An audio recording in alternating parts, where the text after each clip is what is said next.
Ces derniers temps, les océans mystérieux ont livré pas mal de trésors perdus. Non, pas de l'or ni des perles, quelque chose de bien plus précieux.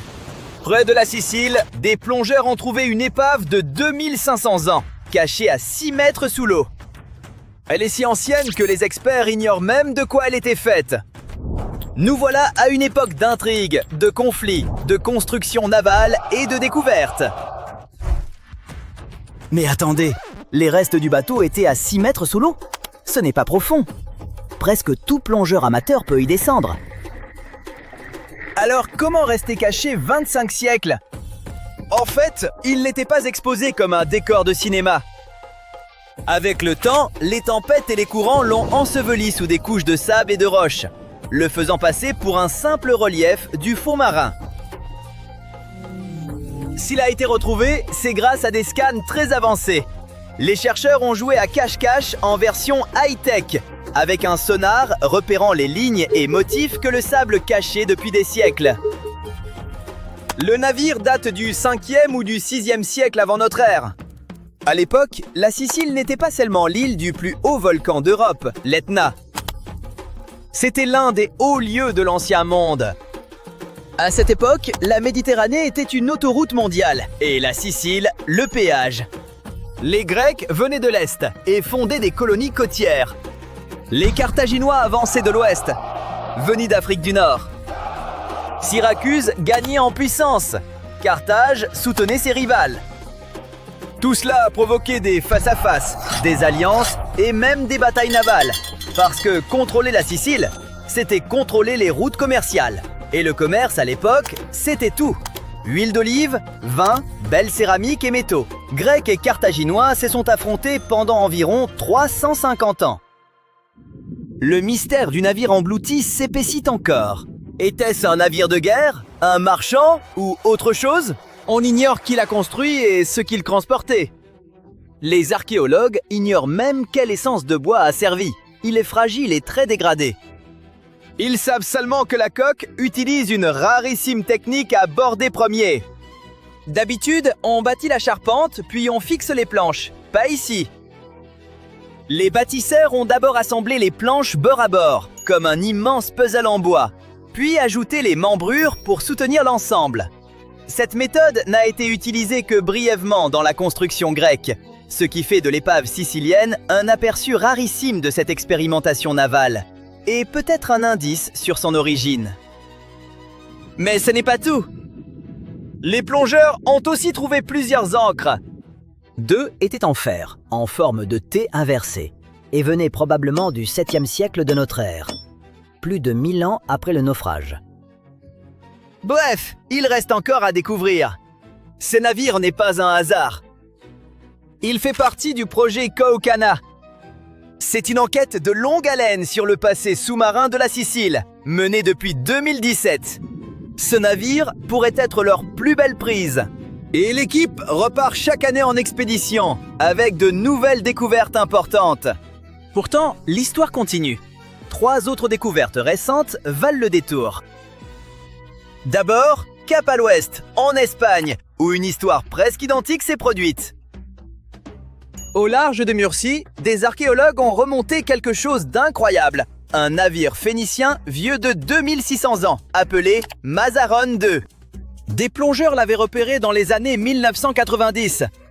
Mais l'équipe a choisi de le laisser sur place. Souvent, on les laisse sur place s'ils sont stables et protégés. Mieux vaut la laisser stable que la briser en la déplaçant. Et ça a marché jusqu'à l'an dernier, quand le sable s'est mis à bouger, exposant l'épave aux vagues, au courant et à la dégradation. Les archéologues ont donc fini par intervenir et l'ont remonté planche par planche, comme un squelette de dinosaure qu'il faudrait ensuite reconstituer. Mais voici le point essentiel. Contrairement aux épaves aussi anciennes, souvent en morceaux, Mazaron II est remarquablement conservé, de la proue à la poupe. Ces bâtisseurs phéniciens étaient de grands marins et marchands. Bien avant Rome, ces gens sillonnaient la Méditerranée et transportaient du cèdre venu du Liban. Ils vendaient aussi verreries, vin, huile d'olive et leur produit le plus cher, la pourpre. Elle coûtait si cher que seuls les riches en avaient. Peut-être furent-ils les premiers à naviguer à l'étoile polaire, traversant des eaux que d'autres redoutaient. Maintenant, cap sur l'Afrique, au large du Kenya. Là, des archéologues ont peut-être trouvé une épave liée à Vasco da Gama, l'un des plus célèbres explorateurs. Ce navigateur portugais est devenu, en 1498, le premier Européen à atteindre l'Inde par la mer. Ce seul voyage a ouvert la route directe du commerce des épices entre l'Europe et l'Asie, rendant le Portugal riche et puissant. Le navire serait le São Jorge, issu du dernier voyage de Vasco da Gama. Les archives disent qu'il a coulé au large du Kenya pendant une tempête, et l'épave sous les récifs coralliens semble dater de la bonne époque. Si confirmé, ce serait l'un des 8 navires portugais de cette époque encore dans l'océan Indien. C'est comme trouver un chapitre manquant d'un livre sur les grandes découvertes. Contrairement à l'épave espagnole, celle-ci n'a pas été remontée. Elle est toujours là. Au lieu de la sortir, ils veulent en faire un musée pour plongeurs. Ça a l'air génial. Le genre de découverte qui donne envie de s'y mettre. Si vous croyez que ces trouvailles n'arrivent qu'aux archéologues, détrompez-vous. La suivante n'a pas été faite avec sonars avancés et gros matériel, non. Elle vient d'un père et sa fille de 5 ans, partis pêcher dans le Wisconsin. Ce qu'ils ont trouvé pourrait être le George L. Newman, une goélette en bois disparue depuis 1871. Cette année-là, il s'est échoué dans la fumée du feu de Peshtigo, au Wisconsin. C'était le feu de forêt le plus meurtrier de l'histoire. Mais le même jour, Chicago brûlait aussi, on en parle moins. Pendant plus de 150 ans, on a cru le Newman perdu à jamais. Puis, les sables ont dévoilé ses restes, dans les eaux peu profondes du lac Michigan. Il ne livre peut-être pas de secrets de navigation, mais c'est une capsule temporelle de l'histoire américaine. Pour finir, quelle est la plus vieille épave jamais découverte ? Dans les années 1970, des plongeurs près de l'île grecque de Dokos sont tombés sur la plus vieille épave connue au monde. Malheureusement, le navire n'a pas survécu. Le bois, coque et cordage compris avaient disparu depuis longtemps. Mais il restait la cargaison. Le fond marin était couvert de centaines de pots en argile, de vases et d'autres pièces de céramique datées d'environ 2700 à 2200 avant notre ère. Cette période s'appelle l'Helladique ancien, une époque où les pyramides d'Égypte étaient encore en construction. Avec ces céramiques, les archéologues ont trouvé encre de pierre et meules, de premières preuves du commerce maritime humain. Ainsi, même sans planche ni main intacte, l'épave de Dokos révèle plus grand. Les humains naviguaient et commerçaient par mer bien plus tôt qu'on ne le croyait. Ce n'est pas un trésor de pirates, mais pour l'histoire, c'est inestimable. Au fond, l'océan est une immense unité de stockage pour l'histoire humaine. Contrairement aux vestiges sous terre, un navire coulé cache toujours une tragédie. Elle raconte comment on vivait, commerçait et voyageait. Le meilleur, c'est qu'avec robots sous-marins et scanners, nous explorons l'océan comme les plongeurs seuls ne le pouvaient pas. Des flottes oubliées dorment peut-être là-dessous, chacune avec l'histoire de sa civilisation. Des pas résonnèrent derrière lui. Le cœur battant la chamade, il bondit vers la statue imposante, de ses doigts cherchant la crevasse dissimulée. Le temps pressait. Il l'enfonça au moment où les cris se rapprochaient. Il respira profondément, son cœur comme un tambour. Puis il courut, disparaissant dans l'obscurité, laissant son secret enfoui dans la pierre, en attente d'être découvert. Au cours de l'histoire, les statues n'ont pas seulement été les gardiennes silencieuses du passé. Elles ont aussi servi de cachette, certains objets disparaissant pour toujours, d'autres découverts au hasard des fouilles.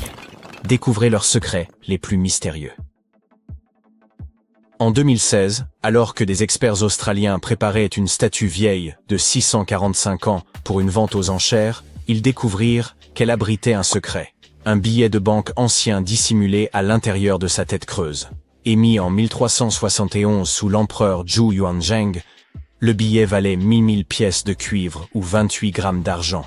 Plus frappant encore, il portait un avertissement sinistre. Malgré que la statue ait eu plusieurs propriétaires, personne n'eut connaissance de ce billet pendant des siècles. Rare vestige d'une époque où la monnaie en papier était encore une nouveauté, ce billet fut rapidement mis aux enchères, poursuivant son voyage à travers le temps dans le monde moderne. Les statues sont devenues plus que de simples symboles. Elles étaient à présent les gardiennes et conservatrices de l'histoire, et parfois même des outils salvateurs. En 2017, des experts en restauration qui travaillaient sur une statue du XVIIIe siècle en Espagne firent une découverte remarquable. Dissimulées dans l'intérieur creux de la statue se trouvaient 2 lettres écrites en 1777, offrant un aperçu de la vie quotidienne, des coutumes locales et de l'économie de l'époque. De manière similaire, en 2023, lors de rénovations à l'Académie militaire des États-Unis à West Point, une boîte fut découverte à l'intérieur du socle de marbre d'une statue représentant le héros Tadeusz Kościuszko. Placée là il y a presque 200 ans, cette capsule temporelle nous offre un lien tangible avec le passé riche en histoire de l'institution. Le mystère entourant les statues et leur potentiel à dissimuler des secrets s'étend à certains des monuments les plus emblématiques du monde. Peu d'endroits sont aussi enveloppés de mystères que le Grand Sphinx de Gizeh. Pendant des siècles, archéologues, historiens et explorateurs ont spéculé sur ce qui pourrait être caché sous sa massive silhouette de calcaire. Certaines personnes pensaient que le Sphinx dissimulait la légendaire salle des archives, une hypothétique bibliothèque contenant un savoir ancien, peut-être même la sagesse perdue de l'Atlantide. Ces dernières années, les avancées technologiques des radars à pénétration de sol ont révélé des cavités sous le Sphinx, amenant de nombreux experts à croire que la statue pourrait cacher des chambres ou des passages encore inconnus, certains éventuellement liés à des tombes royales ou à des structures souterraines. L'existence potentielle de chambres cachées sous le Sphinx captive notre imagination depuis des générations. Mais ce qui est peut-être encore plus intriguant, c'est le travail récent, effectué par des chercheurs de l'Université de New York, qui ont étudié les forces environnementales qui ont façonné le Sphinx. Après avoir modélisé l'impact des vents anciens, les chercheurs ont pu conclure que le Sphinx avait été initialement formé par une érosion naturelle, avant que les humains ne perfectionnent davantage sa forme.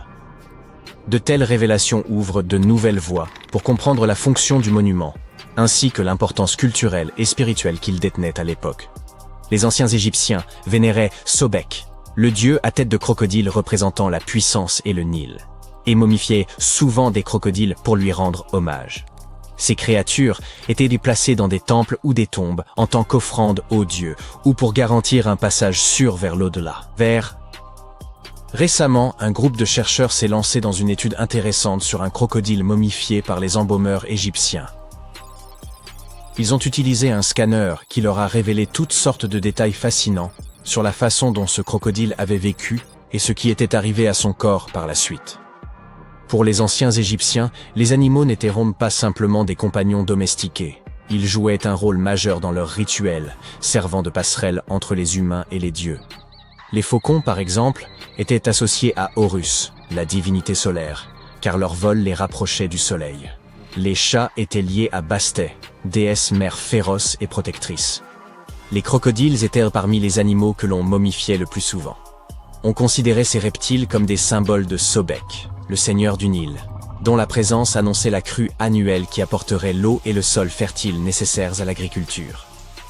Dans le passé, l'étude de tels artefacts risquait souvent d'endommager la momie, mais grâce aux techniques d'imagerie moderne, les chercheurs ont pu examiner le crocodile sans l'abîmer. Les radiographies et les scanners ont révélé que le système digestif du crocodile était rempli de petites pierres appelées gastrolites, que les crocodiles ingèrent souvent pour faciliter leur digestion et maintenir leur flottabilité. Au milieu de ces pierres, ils ont aussi trouvé un hameçon en métal et un poisson. Cela suggère que ces grands crocodiles momifiés étaient capturés dans la nature à l'aide d'hameçons et de poissons. Cela correspond à ce que les historiens grecs anciens ont écrit sur la vie en Égypte. Enfin, presque. Les Grecs croyaient que les Égyptiens utilisaient des porcs pour attirer les crocodiles. Ainsi, comme vous l'avez remarqué, les chercheurs et les archéologues utilisent des technologies de pointe et un travail pratique minutieux pour découvrir les secrets des civilisations anciennes. Le processus commence par des relevés utilisant des radars à pénétration de sol et la numérisation 3D pour détecter des chambres cachées, des tunnels ou des anomalies sous la surface.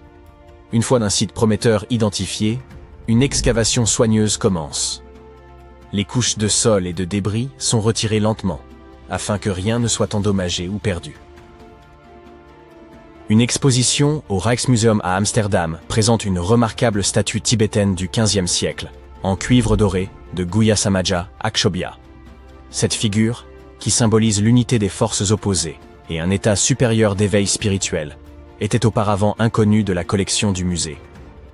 Une étude récente de cette statue a révélé des reliques et des parchemins cachés à l'intérieur de sa structure creuse, offrant des perspectives profondes sur les pratiques religieuses de l'époque.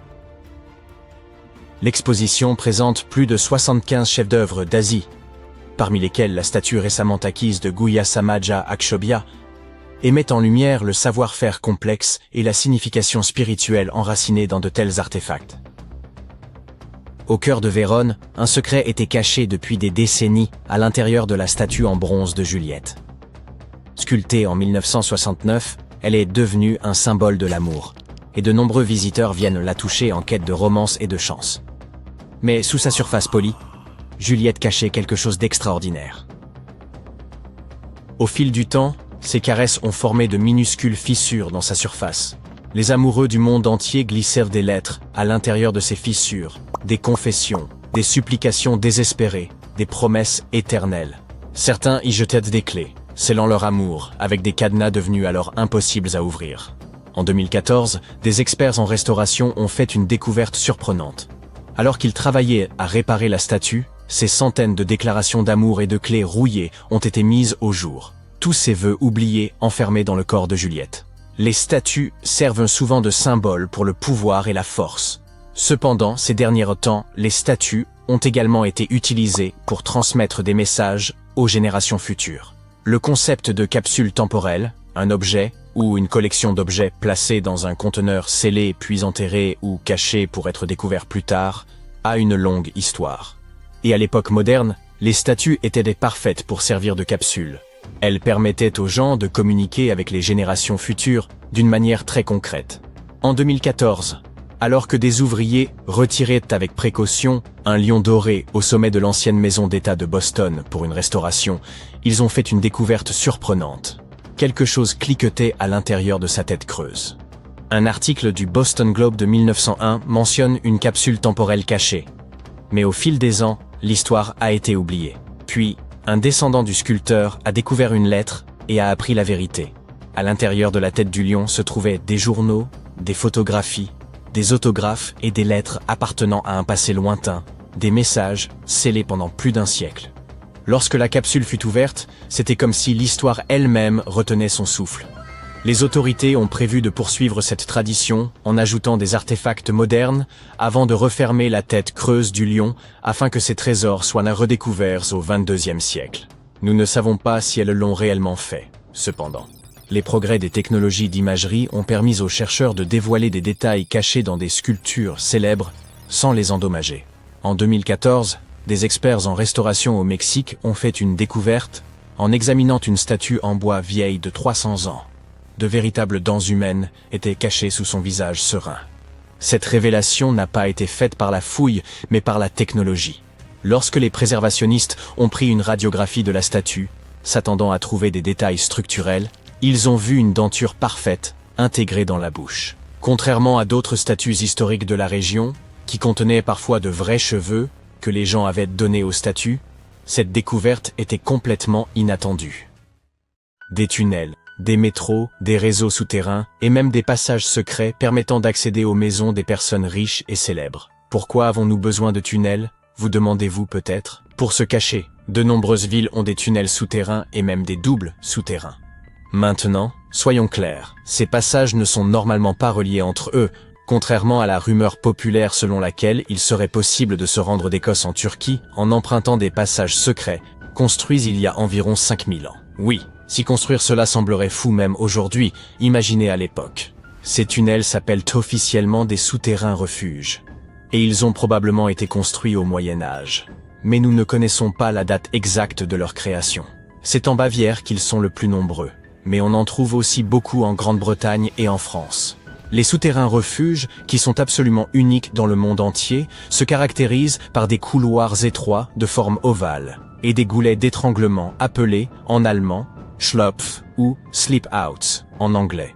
Malgré les spéculations, leur fonction reste un mystère. Cependant, certains de ces tunnels sont équipés de cheminées et même d'évents, ce qui pourrait signifier qu'ils servaient principalement d'abri. Datant du Moyen-Âge, peut-être même du XIIe siècle, les souterrains refuges manquent de marqueurs archéologiques et nous n'avons aucun document historique à leur sujet. Il n'est donc pas surprenant que de nombreuses rumeurs circulent sur leur fonction. Certains scientifiques sont convaincus qu'il s'agissait d'espaces de stockage, bien que leur étroitesse rende cette hypothèse peu plausible. D'autres pensent qu'ils servaient de cachette aux agriculteurs lors des invasions tribales. Cependant, le fait qu'ils ne disposent que d'une seule entrée remet en question leur efficacité pour échapper aux menaces. Si vous vous sentez l'âme d'Indiana Jones et que vous souhaitez vous aventurer dans ces tunnels, vous avez de la chance. Quelques structures, comme l'Erdstall Radgeblücken en Autriche, accueillent les visiteurs désireux d'en savoir plus. Cependant, la plupart des souterrains refuges sont fermés au public. Les origines de ces tunnels souterrains restent largement inconnues, tout comme leur véritable fonction. Et si vous vous dites « nous sommes au XXIe siècle, nous pouvons à peu près tout étudier », eh bien, vous vous trompez. Ce qui rend ces tunnels difficiles à comprendre, ce sont leurs dimensions réduites. Les méthodes d'arpentage traditionnelles s'avèrent souvent inadaptées dans de tels espaces.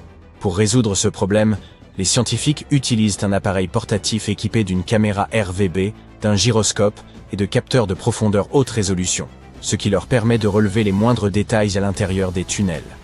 Ils ont également recours à des techniques modernes telles que la topographie 3D dans l'espoir de découvrir les véritables origines et fonctions de ces tunnels. Une hypothèse suggère même qu'il s'agissait peut-être de logements mal conçus, abandonnés lorsque leurs insuffisances furent devenues évidentes.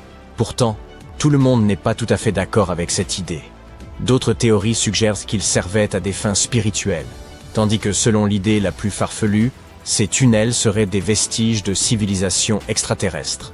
Les experts pensent toutefois qu'ils servaient simplement à des fins pratiques, pour l'entreposage des biens, ou comme cachette contre les pillards. Comme nous n'avons pas d'informations précises sur leur origine, il se peut que n'importe qui, même un paresseux, ait pu les construire. Non, je ne suis pas fou, les paresseux peuvent effectivement construire des tunnels géants. Regardez plutôt, en 2009, un agriculteur du sud du Brésil conduisait son tracteur dans un champ de maïs lorsqu'il s'est soudainement enfoncé dans le sol. Il s'est vite rendu compte qu'il avait traversé le sommet d'un tunnel souterrain. Lorsque les chercheurs sont venus enquêter, ils ont trouvé un passage d'environ 2 mètres de haut sur 2 mètres de large, s'étendant sur environ 15 mètres, et ce juste au-dessous de la maison du fermier. En regardant de plus près, ils ont remarqué de profondes marques de griffes sur les murs. C'était la preuve que le tunnel n'avait pas été creusé par des hommes. Ce que ce fermier avait découvert était un paléofossé de mégafaune, un tunnel préhistorique creusé par des créatures anciennes, comme des paresseux ou des tatous géants, il y a plus de 10 000 ans. Je sais qu'il est difficile d'imaginer ces animaux, mais laissez-moi vous aider. Prenez un hamster. Maintenant, imaginez-le aussi gros qu'un éléphant. Et n'oubliez pas, ce hamster de 4 mètres de haut peut aussi marcher sur 2 pattes. À leur époque, il y a environ 15 millions d'années, et jusqu'à il y a 10 000 ans, de nombreuses espèces de paresseux et de tatous géants parcouraient les Amériques. Et certains creusaient bien ce genre de tunnels. Aujourd'hui, beaucoup de ces tunnels sont remplis de sédiments, même si certains restent dégagés, comme celui que notre fermier a découvert. Cette découverte de 2009 a suscité un vif intérêt, conduisant à la découverte de plus de 1500 paléofossés dans le sud du Brésil, ce qui en fait la région du monde où la concentration de tels sites est la plus élevée. Mais personne ne sait exactement pourquoi il y en a autant dans le sud du Brésil. Bien que certains paléofossés existent dans toute l'Amérique du Sud, on n'en a trouvé aucun en Amérique du Nord, ce qui est étrange, car ces énormes paresseux parcouraient tout le continent. La fonction exacte de ces grands tunnels reste un mystère, mais les scientifiques pensent qu'ils servaient d'espace post-natal pour la régulation de la température ou pour l'hibernation. Les tunnels se sont probablement développés au fil des siècles, à mesure que les générations successives de paresseux et de tatous les agrandissaient. Maintenant, jetons un coup d'œil au Fougou. Non, il ne s'agit pas de sommet japonais très dangereux, ni d'une ville en Nouvelle-Guinée. Pour les voir, nous devons nous rendre au Royaume-Uni. Les Fougous sont également des structures souterraines, mais ils ne ressemblent pas exactement à des tunnels. Ce sont des structures en pierre sèche. Ils ressemblent à des grottes décorées à l'aide de pierres. On n'en a trouvé qu'une quinzaine jusqu'à présent, et la plupart se trouvent en Cornouailles. Selon les estimations, ces tunnels auraient été construits il y a environ 2400 ans et ils sont encore en parfait état, ce qui est vraiment fascinant. À l'époque, les gens ne disposaient pas de machines modernes, et pourtant ces structures sont toujours là. Vous vous imaginez acheter un appartement aujourd'hui et apprendre qu'il sera toujours là dans 2 millénaires et demi? Pour en revenir à nos fougous, leur fonction supposée n'a rien d'extraordinaire. Ils pouvaient être utilisés à des fins spirituelles, comme cachette ou comme garde-manger. Cette dernière fonction est cependant un peu surprenante. Je suppose que ce n'est un secret pour personne que l'Angleterre est réputée pour son taux d'humidité excessif, et que si vous voulez bien conserver vos aliments, vous devez éviter l'humidité à tout prix. Sinon, vous pouvez dire bonjour à la moisissure et aux champignons. Mais les peuples anciens n'étaient pas bêtes du tout. Autrement, ils n'auraient pas survécu, et vous et moi ne serions pas là aujourd'hui.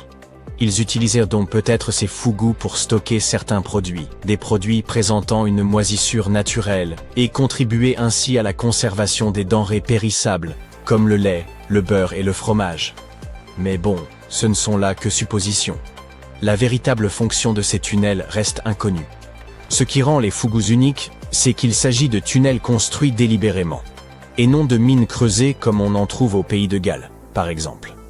Ils ont été réalisés par l'excavation de tranchées profondes, puis revêtus de dalles de pierre de fête, avant qu'on y déverse du remblai.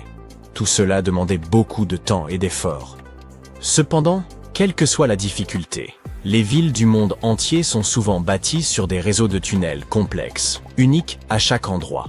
Par exemple, Paris est célèbre pour ses vastes carrières souterraines, qui ont été abandonnées il y a des années, mais qui présentent toujours un risque d'effondrement dans certaines zones. Londres possède l'un des plus grands réseaux de tunnels au monde, dont beaucoup ont été spécialement créés à des fins militaires. À New York, des rumeurs circulent sur l'existence de tunnels secrets, tandis qu'à Los Angeles, on trouve d'anciens tunnels datant de la Prohibition, utilisés par les bars clandestins. De nombreuses autres villes possèdent d'énigmatiques tunnels. Et étonnamment, la Floride ne fait pas exception. Remontons jusqu'en 2011, à Ybor City. Près d'un ancien bureau de poste, une inondation a fait apparaître quelque chose d'étrange. Les vestiges d'une structure inconnue. À l'époque, les gens n'y ont pas vraiment prêté attention. Et ce n'est que 7 ans plus tard que l'on a découvert quelque chose de vraiment fascinant. Ce quartier historique a été fondé dans les années 1880, mais on ignorait jusqu'en 2018 qu'il abritait également un réseau de tunnels cachés. Nous ne l'avons découvert que grâce à des travaux de rénovation. Leur fonction exacte, bien sûr, est inconnue, mais la plupart des scientifiques sont convaincus qu'ils servaient à relier les premières salles de jeu au port de Tampa. Il est difficile de déterminer l'étendue de ce réseau de tunnels. En 2018, on a trouvé dans une maison historique de Seminole Heights des portes verrouillées menant à des tunnels datant des années 1920. Un habitant a même déclaré avoir parcouru un tunnel pendant une vingtaine de minutes.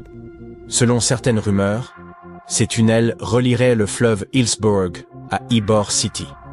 Les recherches se poursuivent, mais aucune nouvelle information n'a encore été dévoilée. Le pôle sud ne se limite pas à des manchots et une étendue infinie de neige. Un monde fantomatique y est enfoui. Observez, il se situe précisément ici sur le globe terrestre. Ne confondez pas l'Antarctique avec l'Arctique, qui se trouve au sommet de nos cartes, est bien plus petit et, disons-le franchement, bien moins énigmatique. La calotte glaciaire de l'Antarctique mesure de 2 à 5 km d'épaisseur, soit l'équivalent de 16 tours Eiffel empilées les unes sur les autres. Cette immense couche de glace masque les véritables reliefs et contours du sol antarctique. Nos connaissances sur ce continent mystérieux demeurent limitées, en grande partie à cause de l'omniprésence de la glace et de la neige. Nous ignorons encore la forme exacte et les dimensions précises de cette terre. Cartographier l'Antarctique sans outils titanesques est une tâche d'une complexité extrême. Les satellites, toutefois, ont appris à pénétrer la glace grâce à leurs caméras de pointe. Aujourd'hui, nous savons qu'un paysage ancien, colossal et spectaculaire repose sous cette neige, une sorte de fantôme du passé. Il y a environ 90 millions d'années, l'Antarctique était un lieu bien plus chaud. Ce territoire abritait une forêt tropicale luxuriante, riche en espèces végétales et grouillante de vie. Des rivières y coulaient, dessinant un paysage foisonnant. Puis la glace a tout recouvert. Ce bouleversement a eu lieu il y a environ 34 millions d'années, lors de la transition de l'Éocène à l'Oligocène, une période marquée par un refroidissement significatif de notre planète. C'était le début de l'une des nombreuses ères glaciaires. La Terre subsista, mais fut ensevelie sous une couche de glace et de neige de plus en plus épaisse. Pour l'œil non averti, l'Antarctique est devenu un désert blanc, vaste, uniforme et dépourvu de relief. Les millénaires passèrent, et l'épaisse calotte glaciaire continua de se mouvoir, polissant et transformant le sol. Au fil de millions d'années, elle modifia l'apparence du continent. Aujourd'hui, si l'on examinait le sous-sol, il ne subsisterait pratiquement aucun vestige du pôle sud originel, à une exception près. Dans les régions où la glace est exceptionnellement épaisse et presque immobile, comme en Antarctique orientale, elle joue un rôle inverse. Elle agit comme une couverture particulièrement dense qui protège le sol. En temps normal, des facteurs tels que le vent ou la pluie érodent progressivement le sol, modifiant ainsi sa forme au fil des siècles. Cependant, grâce à cette couche de glace protectrice, ces processus naturels ne parviennent pas à atteindre les strates sous-jacentes. Ainsi, le sol est demeuré presque intact pendant des millions d'années, comme s'il avait été figé dans le temps. Cette zone spécifique, située près des bassins subglaciaires d'Aurora et de Schmidt, est désormais surnommée le spectre du paysage antarctique. Cet endroit est resté presque intact depuis qu'il a été recouvert de neige. Il y a 34 millions d'années. Il constitue une empreinte historique unique, capable de révéler l'apparence du sol de l'Antarctique avant qu'il ne devienne ce désert glacé. Lorsque les scientifiques ont exploré l'Antarctique orientale, ils ont mis en évidence un fantôme fascinant. Des traces de rivières anciennes, diverses vallées, de petites îles énigmatiques, ainsi que 3 vastes formations terrestres en forme de U. Mais que signifient-elles exactement?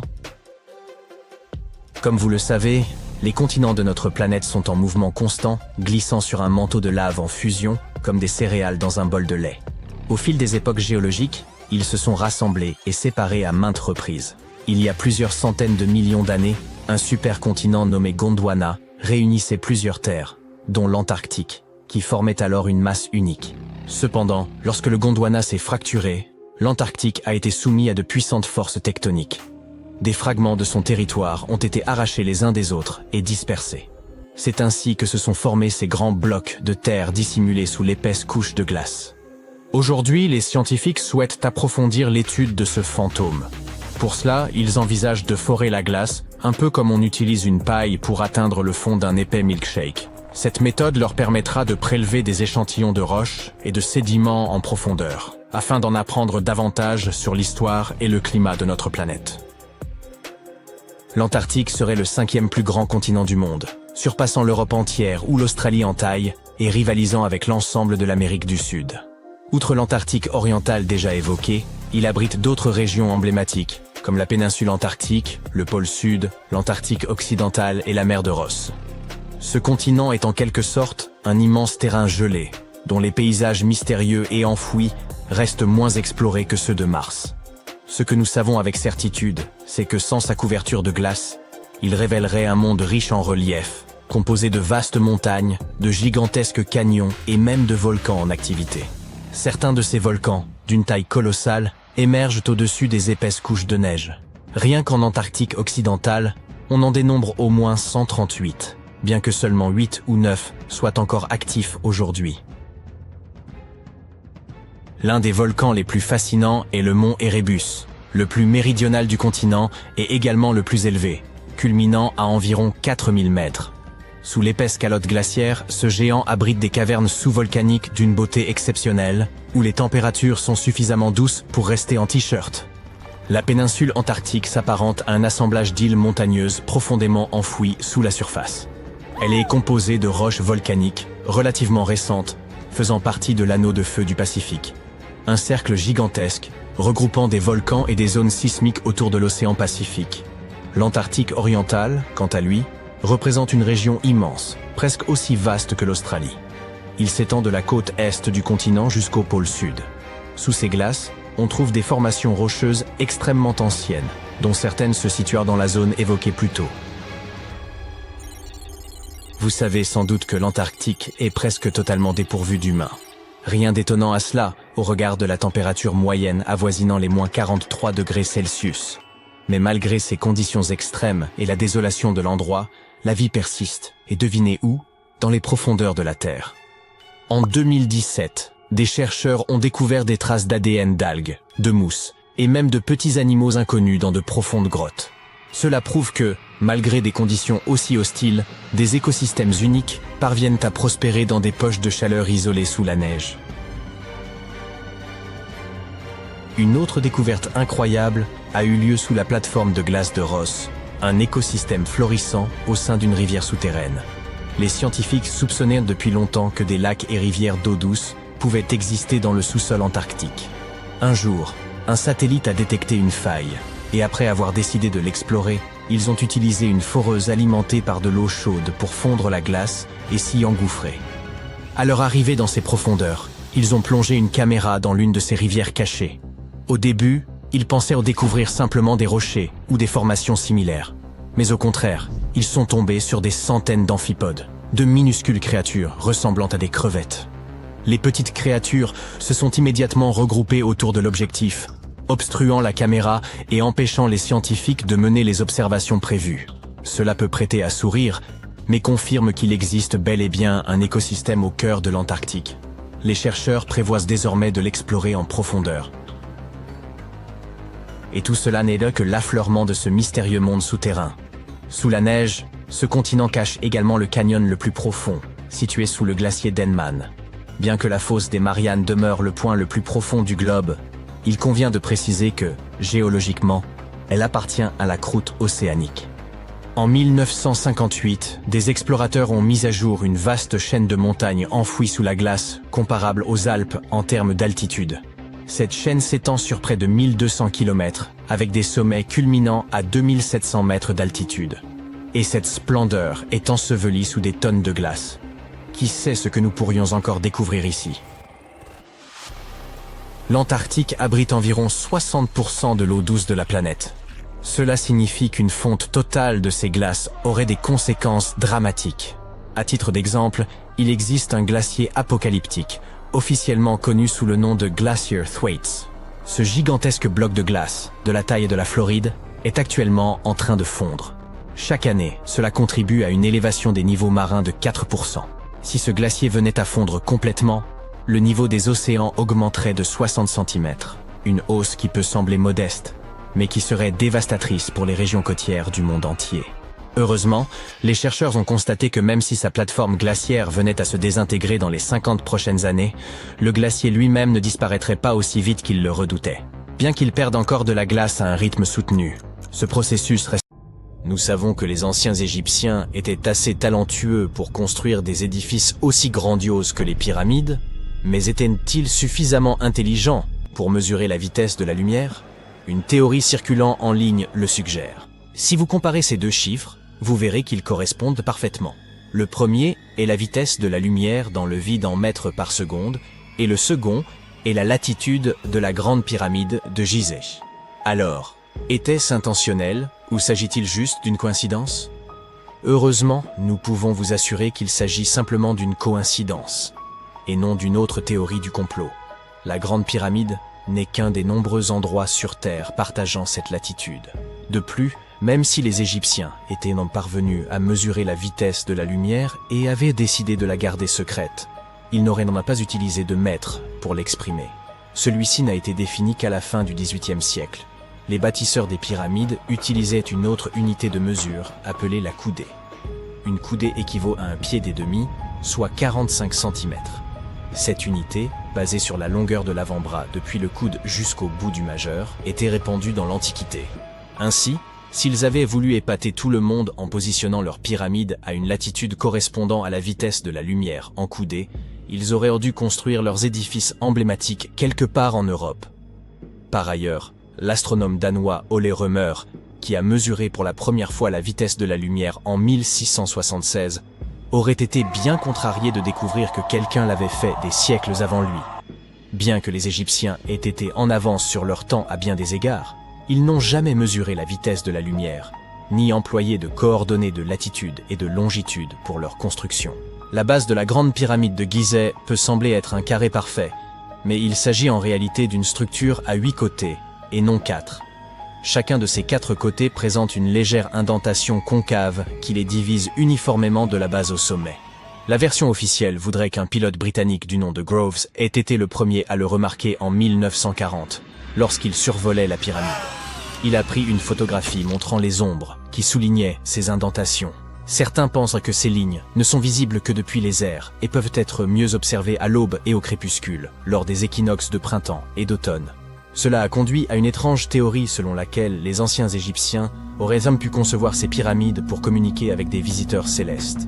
La pyramide de Khéops est l'une des 3 seules pyramides qui possédaient autrefois une porte pivotante.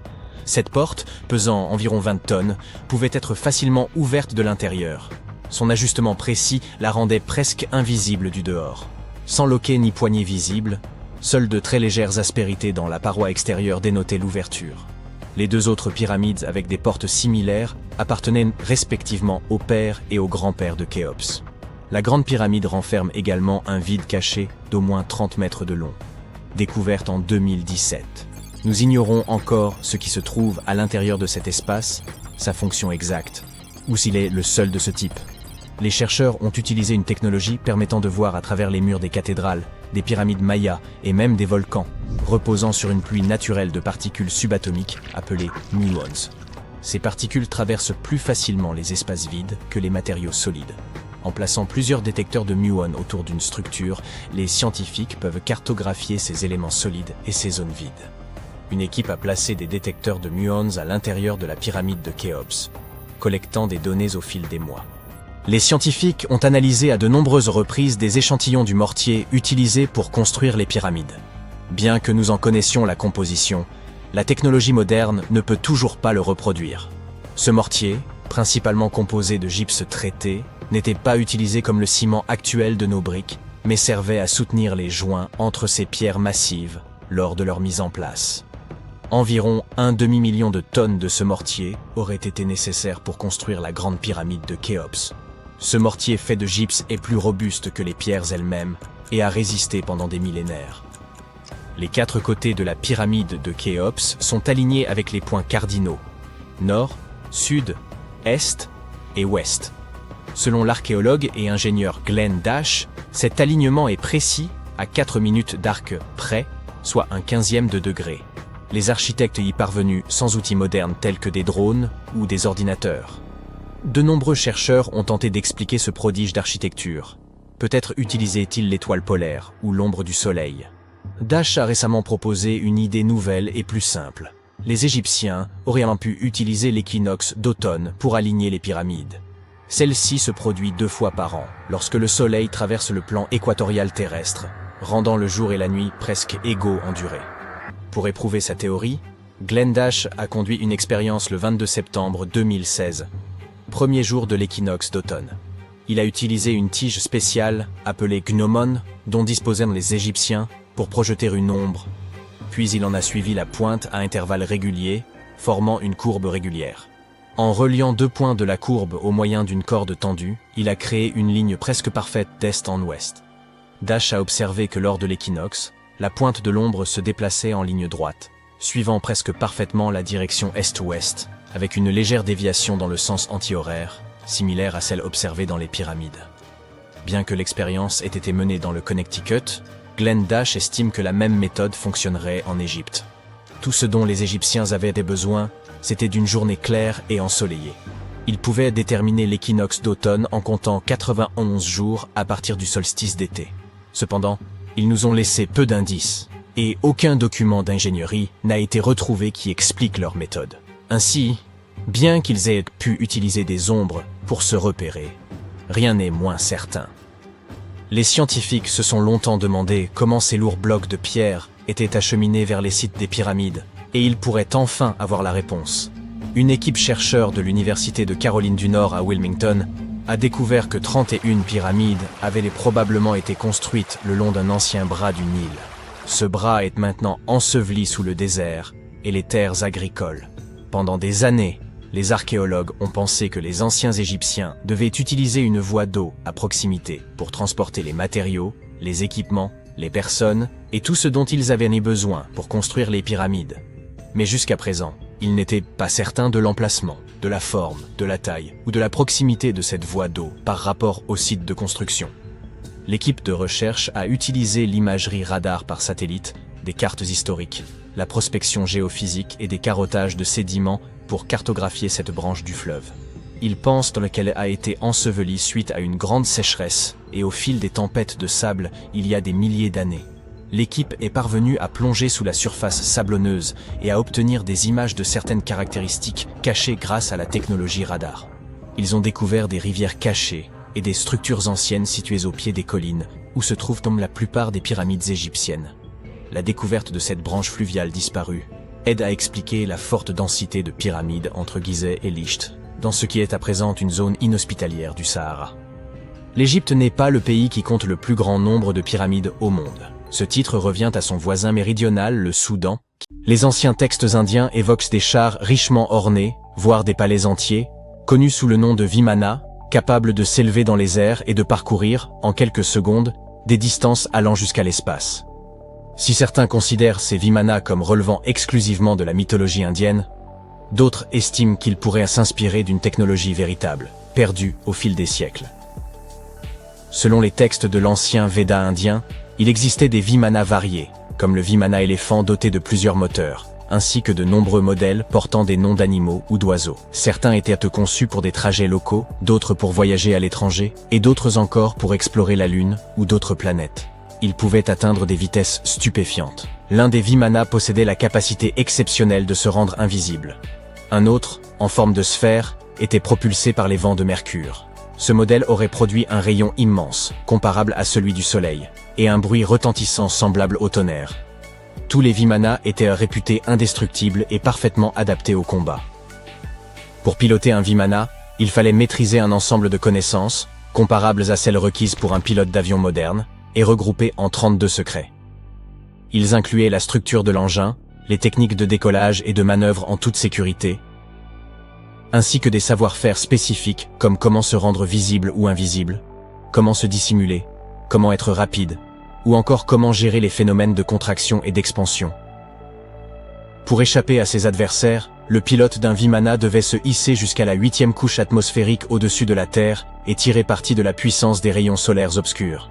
Si cette consigne peut paraître étrange, d'autres instructions, plus plausibles, conservent une certaine pertinence dans le contexte de l'aéronautique moderne. Certaines sections des textes dédiés aux Vimanas mettent en lumière des aspects tels que les itinéraires de vol, la formation des pilotes, la navigation, mais également les tenues appropriées pour ces derniers, ainsi que les aliments recommandés pour de longs trajets. Ces écrits recèlent également des informations techniques détaillées sur l'utilisation de métaux absorbant la chaleur, les types de métaux employés et leurs points de fusion. Les défenseurs de l'idée que les Vimanas étaient plus que de simples mythes estiment que les anciens Indiens n'auraient probablement pas consacré autant de précision à une vulgaire légende. Ainsi, ces palais volants pourraient avoir été réels et extraordinairement en avance sur leur temps, à l'image de nombreuses autres inventions indiennes. Au VIe siècle avant notre ère, un chirurgien indien du nom de Sushruta a rédigé ce qui est considéré comme le premier manuel de médecine et de chirurgie. Surnommé le père de la chirurgie pour ses contributions, Sushruta a catalogué des centaines de plantes médicinales et décrit des interventions chirurgicales complexes. Il a notamment consigné des instructions pour des reconstructions nasales, ainsi que des greffes de peau transférées d'une partie du corps à une autre. La technique originale de rhinoplastie, qui consistait à prélever un fragment de peau sur le front pour reconstruire un nez, demeure utilisée aujourd'hui. Toutefois, à l'époque, cette intervention répondait à des besoins très différents de ceux d'impressionner le public des réseaux sociaux. Ces chirurgies étaient destinées à aider des individus ayant perdu leur nez en raison d'un châtiment ou de blessures subies au combat. C'est à un prodige des mathématiques indiens de l'Antiquité, nommé Aryabhata, que nous devons l'invention du zéro. Bien qu'elle puisse paraître anodine, cette découverte a été cruciale, car sans elle, il n'existerait ni système binaire, ni ordinateur. Avant le 5e siècle de notre ère, les gens se contentaient d'un simple symbole pour indiquer l'absence de valeur. Grâce à cette invention, l'addition, la soustraction et bien d'autres opérations sont devenues infiniment plus simples. Vous pouvez observer le plus ancien zéro connu, gravé sur le mur d'un temple de Gwalior, en Inde. Dès 1500 avant notre ère, voire plus tôt, la civilisation de la vallée de l'Indus utilisait des règles en ivoire. Ces instruments, retrouvés lors de fouilles sur les sites de l'actuel Pakistan et du nord-ouest de l'Inde, étaient couramment employés en architecture avec une précision remarquable. Chaque règle comportait des unités mesurant un peu plus de 3 cm, minutieusement divisées en sous-unités précises, jusqu'à une tolérance de 2 millièmes de centimètre.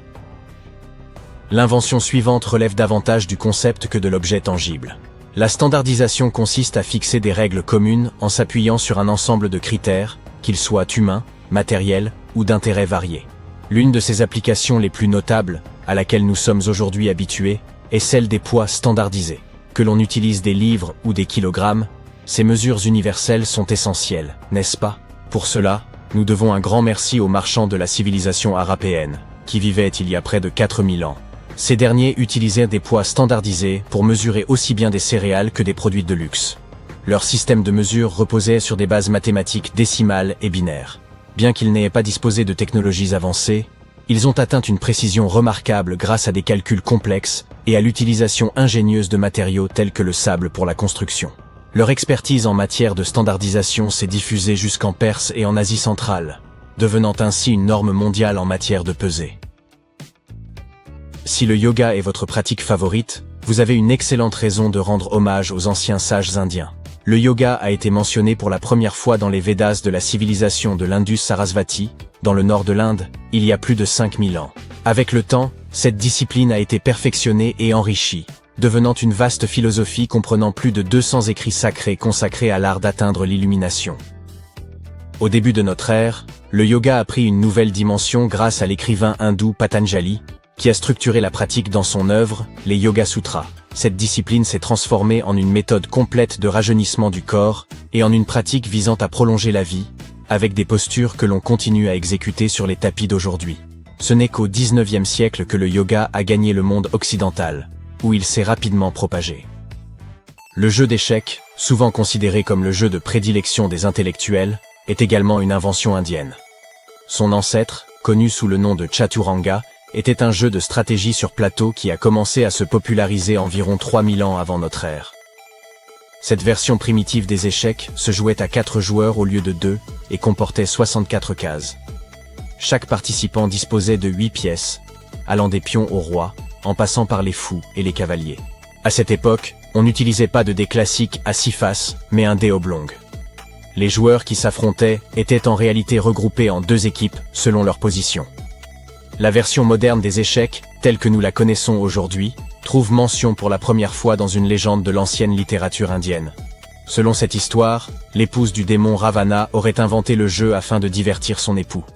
Le mot shampooing trouve son origine dans un terme hindi signifiant apaiser ou pétrir. Cette substance, inventée en Inde en 1762, servait à l'origine pour les massages crâniens, d'où son nom. Le premier shampoing était composé d'huile naturelle et de plantes. Les commerçants britanniques, séduits par cette idée, l'ont ramené en Angleterre. Puis il aura fallu plusieurs années pour que cette huile de massage évolue en shampoing tel que nous le connaissons aujourd'hui, mais son origine reste indienne. Contrairement aux Grecs anciens, qui portèrent des peaux d'animaux, les Indiens ont commencé à cultiver le coton dès les 5e et 4e siècles avant notre ère. Ils utilisaient des fils de coton pour fabriquer des textiles, qui devinrent rapidement très prisés en Méditerranée et au-delà. Le jute et la laine trouvent également leurs racines en Inde. Le Cachemire, célèbre pour être la laine la plus fine et la plus luxueuse, provient de la région du même nom, située à la frontière de l'Inde, du Pakistan et de la Chine. Quant aux boutons ornant ces vêtements de Cachemire, ils ont également une origine indienne. Il y a environ 5000 ans, la civilisation de la vallée de l'Indus transformait des coquillages en forme géométrique percés de petits trous. Ces ornements, d'abord purement décoratifs, furent ensuite utilisés pour attacher les vêtements. Lorsque l'on évoque les pionniers de la communication radio, le nom de Marconi est souvent celui qui domine. En 1909, il a même reçu le prix Nobel de physique pour ses travaux révolutionnaires. Pourtant, un autre génie, longtemps resté dans l'ombre, mérite d'être reconnu. Sir Jagdish Chandra Bose. Dès 1895, Bose a démontré le potentiel des ondes de communication radio. Lors d'une expérience à l'hôtel de ville de Calcutta, il a transmis une onde électromagnétique sur une distance de 23 mètres, traversant des murs, déclenchant une cloche et enflammant même de la poudre à canon. Marconi s'est inspiré de l'invention de Bose, le cohéreur à mercure, pour développer sa propre radio bidirectionnelle. Hélas, Bose n'a pas breveté son invention, et il n'a obtenu la reconnaissance de son génie qu'un siècle plus tard. Si une question continue de dérouter les archéologues de nos jours, c'est bien celle-ci. Comment les anciens Égyptiens ont-ils édifié ces pyramides monumentales? D'après ce que nous savons à ce jour, leurs moyens semblaient plutôt limités, notamment en ce qui concerne les outils et les matériaux nécessaires à la construction. Bien que nous ne disposions toujours pas d'une réponse pleinement convaincante, certaines théories fascinantes méritent d'être examinées. Parmi ces hypothèses, l'une des plus crédibles évoque une méthode ingénieuse employée par les Égyptiens. Imaginez un instant, ils auraient ainsi bâti une rampe inclinée et sinueuse, composée de briques, de terre et de sable, entourant progressivement la pyramide en construction. Au fur et à mesure que l'édifice gagnait en hauteur, ils auraient simplement ajusté la taille et l'étendue de cette structure. Une méthode ingénieuse qui rappelle un jeu de Jenga antique. Mais alors, comment parvenaient-ils à hisser ces blocs de pierre colossaux jusqu'au sommet? Selon Hérodote, l'éminent historien grec de l'Antiquité, ils auraient eu recours à des traîneaux, des rouleaux et des leviers, transformant ainsi le chantier en une gigantesque épreuve de force collective. Toujours d'après ces récits, il aurait fallu pas moins de 20 années pour achever la pyramide de Khéops, ce chef-d'œuvre emblématique. Hérodote ne s'arrête pas là. Il avance un chiffre stupéfiant, affirmant que 100 000 hommes auraient participé à cet incroyable projet. A-t-on engagé l'ensemble de la population égyptienne? Probablement pas. Mais il est plausible que la majorité de ces ouvriers ayant été des paysans mobilisés durant la période de crue du Nil, lorsque les travaux agricoles étaient suspendus. Une organisation ingénieuse adaptée au cycle naturel du fleuve. Les archéologues contemporains ont toutefois apporté des nuances à cette vision. Vers la fin du XXe siècle, des découvertes ont révélé que la main-d'œuvre pourrait avoir été bien moins nombreuse et davantage spécialisée. Au lieu des 100 000 ouvriers supposés, une équipe d'environ 20 000 travailleurs permanents, assistés par un personnel de soutien incluant boulangers, médecins et quelques prêtres, aurait suffi à mener à bien cet exploit architectural. Une autre théorie, pour le moins audacieuse, avançait que les pyramides auraient été bâties de haut en bas. Selon cette hypothèse, ces édifices monumentaux n'auraient été à l'origine que de simples collines isolées servant de carrières. Les pierres en auraient été extraites progressivement, et au fil du temps, des ingénieurs successifs auraient remodelé ces collines pour leur donner la forme des pyramides emblématiques que nous admirons aujourd'hui. Avant de rejeter cette idée comme une pure fantaisie, certains y voyaient une part de plausibilité. Après tout, des collines isolées existent bel et bien dans certains cas, laissant entrevoir une légère possibilité de vérité dans cette hypothèse. Que ce soit à travers la construction de rampes ou des techniques de travail ingénieuses, une chose demeure incontestable. Ces pyramides continuent de fasciner l'histoire et d'alimenter notre imagination. En évoquant les mystères de l'Égypte ancienne, il y a aussi cet immense obélisque inachevé, un vestige intrigant qui suscite de nombreuses interrogations parmi les scientifiques quant à sa méthode de façonnage. Certains pensent que nos ancêtres auraient eu recours à des pilons manuels pour accomplir ce travail colossal. Un spécialiste propose toutefois une interprétation différente. En examinant attentivement les motifs laissés par l'outil utilisé, il souligne une caractéristique intrigante. Les parois des tranchées entourant l'obélisque affichent des stries régulières et bien alignées, ce qui semble improbable si ces marques résultaient uniquement de coups portés par des mains humaines. Selon cet expert, ces striations horizontales sont typiques d'un outil mécanique effectuant des pauses régulières tout en retirant la matière. Mais ce n'est pas tout. Imaginez un outil oscillant d'avant en arrière contre les parois de la tranchée, évacuant les débris pour empêcher un rétrécissement progressif. Dans ce scénario, cet outil aurait pu imprimer des stries horizontales particulières aux endroits où il exerçait une pression contre les parois latérales. Cela semble être de la technologie de pointe, n'est-ce pas? Et devinez quoi? Il est peu probable que les Égyptiens de la 18e dynastie aient eu accès à un savoir-faire aussi avancé. Un autre égyptologue renommé, lors de ses explorations, a également découvert plusieurs perceuses à carottes. Bien que les véritables mèches de forage en soient absentes, sa collection renferme des vestiges curieux de carottes en calcaire, en albâtre et même en granit. Les Égyptiens ne se contentèrent cependant pas de ces constructions impressionnantes. En réalité, ils furent les génies à l'origine du miroir portatif. Oui, ce petit miroir que l'on utilise quotidiennement pour inspecter notre apparence. Mais voici l'astuce. Ces miroirs étaient de véritables œuvres d'art. Ils étaient ornés d'inscriptions et de figures décoratives. Ce n'est pas tout. Les Égyptiens prenaient grand soin de leur apparence. Ils comprenaient l'importance de l'hygiène personnelle et de soigner leur image. Dans leur quête de dents éclatantes, ils ont inventé les brosses à dents et le dentifrice. Les problèmes dentaires étaient fréquents à l'époque et leur sourire n'était pas forcément d'un blanc immaculé. L'art dentaire n'était pas leur domaine de prédilection, vous comprenez ? Peut-être que leurs esprits étaient plus accaparés par la construction des pyramides. Cela dit, ces anciennes recettes de dentifrice étaient loin d'être inintéressantes. L'une des concoctions les plus originales incluait du sel gemme, de la menthe, des pétales d'iris séchés et du poivre. Quelques dentistes ont eu le courage de tester cette formule et, à leur surprise, elle s'est révélée assez efficace. De la cendre broyée était incluse dans une autre recette pour préparer une pâte nettoyante pour les dents. Mais l'absence de menthe laissait quelque peu à désirer en matière de fraîcheur. C'est alors que les Égyptiens ont eu l'idée brillante d'inventer les premiers bonbons pour la laine. Ils fabriquèrent des pastilles à base d'épices chauffées, comme la cannelle, qu'ils mêlaient à du miel. Passons maintenant à l'art de la décoration intérieure, à la mode égyptienne. Ils ont véritablement élevé l'ornementation à un tout autre niveau. Bien que la décoration du mobilier ait pris naissance en Mésopotamie, les Égyptiens l'ont sublimée. Ils ont misé sur une grande variété de couleurs et ont même créé des papiers de différents grammages.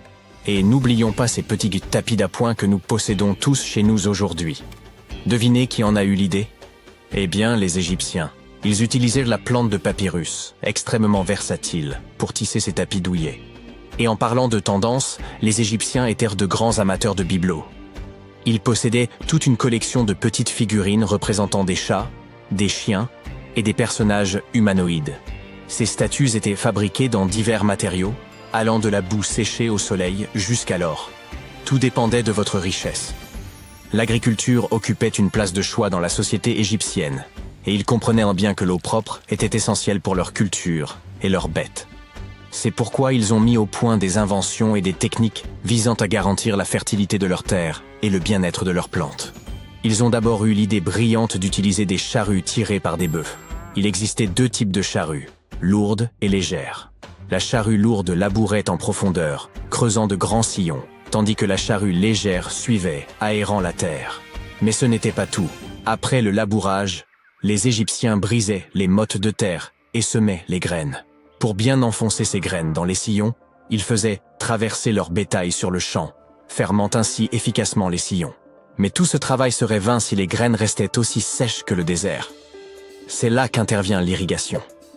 Les Égyptiens étaient si compétents dans ce domaine que d'autres civilisations, comme les Grecs et les Romains, ont été forcés d'adopter leur méthode. Maintenant, changeons de sujet et plongeons dans l'architecture splendide de l'Égypte ancienne. Ces bâtisseurs n'étaient pas seulement des experts en agriculture, ils étaient aussi des maîtres architectes. Ils ont construit des canaux raffinés pour acheminer l'eau vers les fermes et villages, et croyez-nous, ils savaient comment embellir ces canaux. Imaginez-vous flâner le long d'un canal bordé de structures décoratives. Le pharaon Ramsès II, surnommé le Grand, était un véritable prodige en matière de construction. L'une de ses créations les plus impressionnantes se trouve à Abou Simbel. Ce temple a été conçu de façon à ce que, 2 fois par an, le soleil pénètre directement dans le bâtiment pour illuminer la statue du pharaon. Et n'oublions pas l'encorbellement. Sans cette merveille architecturale, des structures aussi impressionnantes que la pyramide de Khéops n'auraient jamais vu le jour. Quand tu entends parler de ruines anciennes, tu ne les imagines jamais suspendues quelque part, ou simplement accrochées à la branche d'un arbre, n'est-ce pas ? En fait, pour la plupart des objets anciens que nous avons exposés dans les musées du monde entier, les archéologues ont fait un travail de fouille impressionnant. Tu vois, les bâtiments ont cette drôle de façon de se dégrader avec le temps si l'on n'en prend pas soin correctement. Parfois, nous devons réutiliser certains matériaux de construction et une bâtisse plus ancienne peut alors être sacrifiée dans le processus. D'autres fois, les maisons sont abandonnées et dès qu'elles sont exposées aux éléments en surface, comme la pluie ou le soleil, elles n'ont plus aucune chance. Certaines s'écroulent tout simplement sous l'effet de la bonne vieille érosion. La seule façon pour un édifice de survivre à l'épreuve du temps est d'être enterré en profondeur. Mais comment ces architectures finissent-elles par être enterrées ? C'est une véritable comédie d'erreurs. Les villes anciennes avaient l'habitude d'élever progressivement le niveau de leur sol, comme un enfant qui ajoute des garnitures à sa coupe glacée. En effet, Ces colonies étaient toujours occupées à collecter de la nourriture et des matériaux de construction pour faire face à l'augmentation constante de leur population. Mais qui a le temps de s'occuper des déchets et des ordures? À l'époque, ce n'était pas vraiment une priorité sur leur liste de tâches. Ainsi, lorsqu'il s'agissait de construire de nouvelles maisons, les civilisations anciennes économisaient leur sueur et leurs larmes en empilant les décombres et en construisant directement dessus. Mais ce n'est pas tout. De temps en temps, les rivières entrent en crue et déposent une couche de sédiments sur le sol des villes. Cela a pour effet d'encapsuler encore davantage ces anciennes constructions. Et dans les régions sèches, comme le désert, où le vent aime à montrer ses mouvements de danse de sable et de poussière, tu peux parier que c'était une lutte constante pour garder les établissements propres. Un exemple hilarant est celui du Sphinx, dont la tête était enfouie dans le sable jusqu'à ce qu'un groupe d'archéologues le mette au jour en 1917. Certaines villes anciennes ont fini par être recouvertes parce qu'elles étaient complètement abandonnées. Avec moins d'activité humaine pour contrôler leur expansion, les graines de plantes n'ont pas pu résister à l'opportunité et ont germé un peu partout. Elles ont absorbé le dioxyde de carbone de l'air et se sont développées, ajoutant de plus en plus de volume au sol. Scieuses racines effrontées ont même décidé de stabiliser le sol constitué de matière végétale en décomposition, créant ainsi plusieurs couches de terre. C'est comme si Mère Nature s'était lancée dans un ultime projet de bricolage, avec les plantes comme fidèles auxiliaires. Fouiller dans les secrets des civilisations anciennes, ce n'est pas seulement déterrer un monde perdu, c'est aussi une quête épique pour révéler les trésors cachés sous les couches de l'histoire. Mais comment les archéologues savent-ils d'abord où creuser? Si tout est recouvert de multiples couches de sédiments, de débris et de racines de plantes, ils doivent avoir une sorte de système auquel ils se fient avant de se lancer dans un nouveau projet, n'est-ce pas? Tout d'abord, ce ne sont pas toujours eux qui suggèrent des fouilles archéologiques à tel ou tel endroit. Je m'explique. Supposons que tu sois un entrepreneur et que tu souhaites construire un nouveau complexe d'appartements luxueux dans ta ville. Cependant, certaines législations locales imposent des exigences avant que ton projet ne puisse démarrer. Par exemple, avant de commencer à construire sur un terrain, il peut être nécessaire de faire appel à des spécialistes pour vérifier le sol. Scieuses personnes intelligentes peuvent être des archéologues, des géologues ou des paléontologues, et elles doivent garder un œil sur le processus en phase de développement. En cas de découverte d'artefacts ou d'écofacts, termes savants pour désigner des vestiges organiques, ces experts interviennent pour les fouiller et les étudier. Mais qu'en est-il des sites qui n'ont rien à voir avec les bulldozers et les chapeaux jaunes? Les archéologues ont plus d'un tour dans leur sac lorsqu'il s'agit de localiser les points chauds de l'Antiquité. Ils plongent dans les archives historiques et font un travail de détective. En recherchant de vieux documents et de vieilles cartes, ils peuvent reconstituer le puzzle de l'activité humaine dans une région donnée. Si un site a déjà été visité, c'est encore mieux. La découverte de traces de fouilles antérieures ou de récits historiques peut donner aux archéologues de nombreuses informations sur les endroits où poursuivre leur chasse au trésor. Avant de commencer à manier leur pelle, les archéologues se livrent à une sorte de balayage visuel. Armés d'un système de quadrillage, ils se promènent sur le site, à l'affût de tout artefact susceptible de se cacher juste sous la couche supérieure de la terre. Qu'il s'agisse d'outils en pierre taillée, de verres historiques ou même d'anciennes décharges, oui, elles ont aussi de la valeur. Ces explorateurs à l'œil vif peuvent repérer des signes d'activité humaine plus rapidement que la plupart des gens. S'ils tombent sur un hamac coquillé, terme savant pour désigner un dépôt d'ordures, ils savent avec certitude que l'homme a jadis habité cet endroit. Les archéologues ne se contentent pas de leur fidèle pelle. Ils disposent d'un arsenal de gadgets pour les aider dans leur recherche de merveilles cachées. Les outils géophysiques sont en quelque sorte leurs armes secrètes. Prenons l'exemple du résistivimètre. Cet appareil astucieux mesure la composante électrique du sol et tout élément ou artefact enfoui. Un mur enterré, par exemple, produira une résistivité différente de celle du sol environnant. Les magnétomètres et les géoradars fonctionnent de la même manière, mettant en évidence les indices potentiels de trésors anciens dans le sol. Et qui pourrait oublier notre vieil ami, le GPS? Il aide les archéologues à cartographier des emplacements précis, comme une carte au trésor high-tech les menant directement à leur peau d'or. Tu souhaites visiter virtuellement certains des sites archéologiques les plus importants du monde? Suis-moi. Au Royaume-Uni, par exemple, tu trouveras cet endroit intéressant appelé Stonehenge. C'est l'un des nombreux Henges répartis dans le pays, mais celui-ci est vraiment exceptionnel. Imagine cela. Des pierres anciennes et massives se dressent fièrement, disposées sous forme d'un anneau à l'extérieur et d'un fer à cheval à l'intérieur, avec quelques pierres plus petites pour faire bonne mesure. Et devine quoi? Ces pierres étonnantes existent depuis plus de 5000 ans. C'est ce que l'on appelle une longévité à toute épreuve. C'est là que les choses deviennent intéressantes. Selon le folklore local, le légendaire magicien Merlin a sorti sa baguette magique et a téléporté ses pierres massives depuis l'Irlande. Apparemment, des géants les avaient assemblées là-bas, mais Merlin a décidé qu'elles seraient bien plus belles à leur nouvel emplacement. D'autres pensent qu'il s'agit simplement des ruines d'un ancien édifice spirituel romain. Ces structures étonnantes ont été construites par nos ancêtres de l'âge du bronze. Avec leurs outils simples et leur technologie limitée, ils ont réussi à créer ce chef-d'œuvre monumental. Impressionnant, non ? Malheureusement, nous ignorons encore beaucoup de choses sur cette région.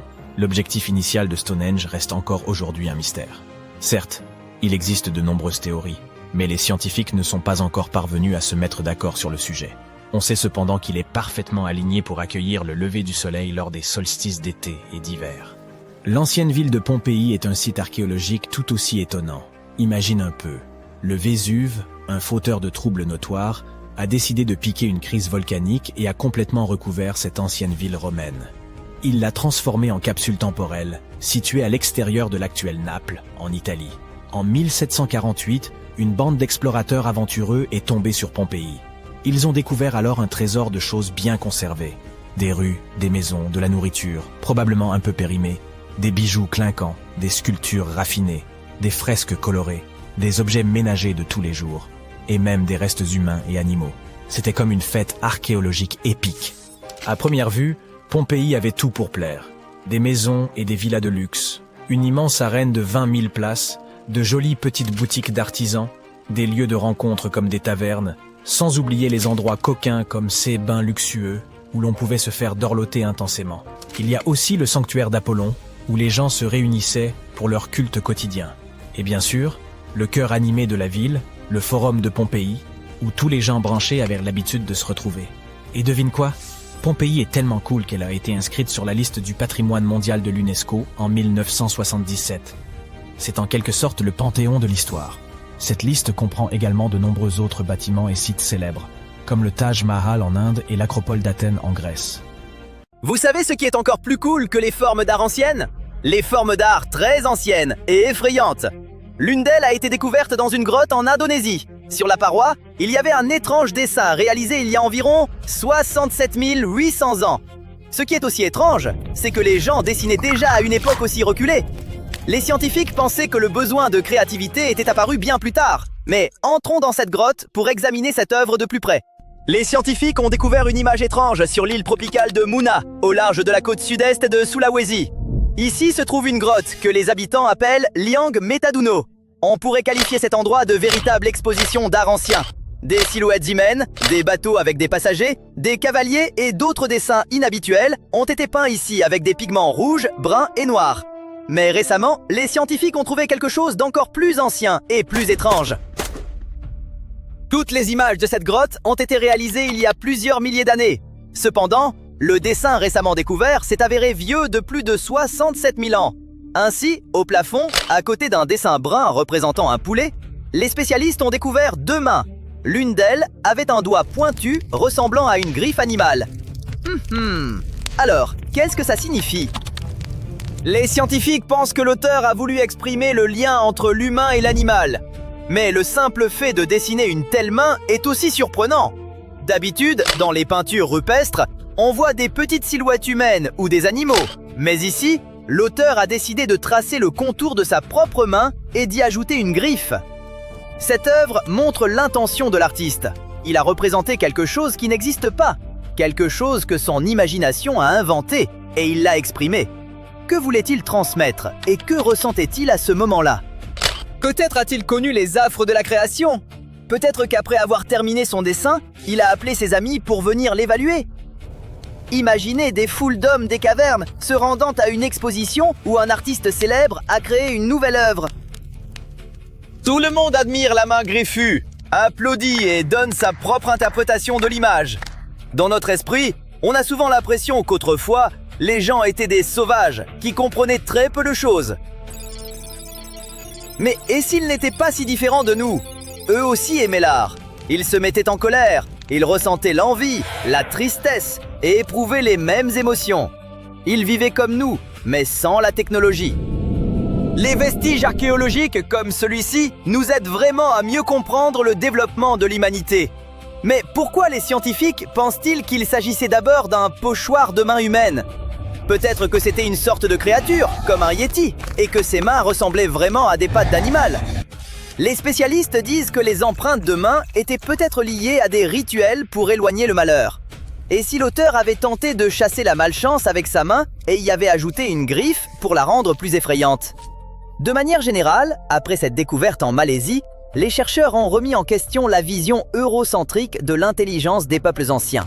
Pendant longtemps, le monde scientifique a cru que les capacités cognitives de l'homme moderne avaient commencé à se développer lorsque des populations ont migré vers l'Europe occidentale. Mais désormais, au vu de ce qui a été trouvé sur l'île de Muna, le développement de l'humanité a pu se produire indépendamment dans différentes régions de la planète. Cette découverte complète parfaitement une autre collection de peintures rupestres en Indonésie.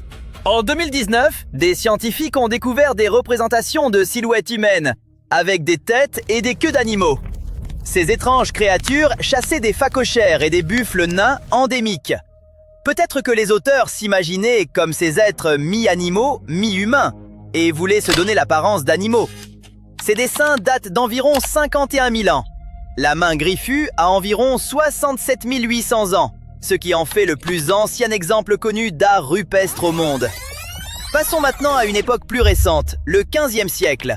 À cette époque, de nombreuses œuvres d'art avaient déjà été créées, et beaucoup de livres avaient été écrits. Mais il existe un objet qui reste l'un des plus mystérieux, et même des plus inquiétants, jamais réalisé. C'est le manuscrit de Voynich. De l'extérieur, il ressemble à un petit livre rempli de dessins de plantes variées, de fleurs, d'images astronomiques et de personnages. Toutes ces illustrations sont accompagnées de commentaires détaillés de l'auteur. Tout semble assez normal pour un livre des années 1400. Mais vous savez quel est le problème? La langue dans laquelle le livre est écrit reste inconnue. Les dessins sur ces pages représentent aussi des plantes inconnues. On y trouve des motifs étranges, des formules et des images mystérieuses de personnages. Tout cela ressemble à une sorte de grimoire. Ça pourrait aussi être l'encyclopédie d'un monde parallèle, ou un manuel de fabrication de potions. Mais comment est-il possible qu'avec toute notre technologie moderne, nous n'ayons toujours pas déchiffré cette langue ni ces images? Qui était l'auteur? Que voulait-il nous dire? Et qui était ce Voynich exactement? Un marchand de livres et antiquaire du nom de Wilfried Voynich a découvert ce manuscrit dans un monastère italien en 1912 et l'a aussitôt ajouté à sa collection. Le contenu étrange du livre a vite attiré l'attention des scientifiques. Pendant des décennies, historiens, linguistes, programmeurs et autres spécialistes ont tenté de comprendre ce qui était écrit sur ces pages, mais personne n'y est parvenu. Bien sûr, il y a eu des théories. Certains scientifiques pensaient que c'était écrit en hébreu. Des botanistes ont suggéré que la langue... D'un côté, il pourrait s'agir d'une langue inconnue qui a disparu. De l'autre, ce pourrait être une sorte de code. Mais qui était l'auteur? Certaines théories attribuent le manuscrit au philosophe et scientifique anglais Roger Bacon. D'autres étaient convaincus que l'œuvre appartenait à Léonard de Vinci, mais rien ne l'a confirmé. La théorie la plus plausible avance que le manuscrit a été rédigé dans une langue disparue, autrefois parlée en Méditerranée au Moyen-Âge. Les gens la parlaient, mais ne l'utilisaient pas dans les documents officiels ou importants. Une autre hypothèse suggère qu'il pourrait s'agir d'une langue oubliée du Moyen-Orient ou d'Asie. Bon, admettons que ce soit vrai, et que le livre soit écrit dans une langue que tout le monde a oubliée. Mais qu'en est-il de ces étranges dessins? Les plantes, les images astronomiques, les motifs inhabituels, qu'est-ce que c'est? C'est peut-être une grande encyclopédie sur la pharmacie, la nature et l'espace, un traité sur le monde naturel, ou quelque chose dans ce genre. On peut bâtir plein de théories et d'hypothèses, mais vous savez ce qui est vraiment génial? Vous pouvez essayer de résoudre le mystère de ce livre étrange par vous-même. L'intégralité du manuscrit de Voynich a été numérisée en haute qualité et publiée en ligne. Essayez de le déchiffrer et écrivez en commentaire ce que vous avez réussi à découvrir. Notre prochain artefact archéologique est encore plus étrange que le précédent. Au XVIIIe siècle, des pêcheurs japonais ont jeté un filet dans la mer et en ont sorti une sirène momifiée. Bien sûr, officiellement, ce n'était pas une vraie sirène, mais elle avait l'air très réaliste et même effrayante. Pendant longtemps, cette trouvaille a été conservée dans un musée et considérée comme un objet sacré. Mais, et si c'était vraiment une sorte de sirène? Et si, jadis, un peuple aquatique avait vécu dans l'océan? Pour vérifier ces théories, Les scientifiques ont analysé la trouvaille et déterminé que l'objet était artificiel. Quelqu'un de talentueux avait utilisé des os, la peau d'un poisson globe et de la fourrure animale pour créer cette figure grotesque. Mais ce n'était pas une simple sculpture. Selon les spécialistes, c'était un talisman censé offrir une longue vie à son propriétaire. Terminons notre récit par quelque chose de vraiment effrayant et sinistre. Vous savez sans doute qu'il y a des siècles, les Européens croyaient aux vampires. Oui, on trouve de nombreux livres et documents historiques à leur sujet, mais tout semble relever de la légende. Pourtant, il y a quelques années, des archéologues ont découvert des preuves assez glaçantes que les gens croyaient. Les spécialistes ont trouvé en Pologne une sépulture vieille de plus de 400 ans. Elle contenait le squelette d'une jeune femme. Une faucille avait été placée en travers de son cou et un cadenas avait été fixé au gros orteil de son pied gauche. Les scientifiques ont supposé que les habitants craignaient que cette femme ne devienne un vampire et ne sorte de sa tombe. Alors, par précaution, ils ont ajouté ces objets à son corps. On connaît tous la chanson. Les Homo sapiens sont bien plus malins que les Néandertaliens.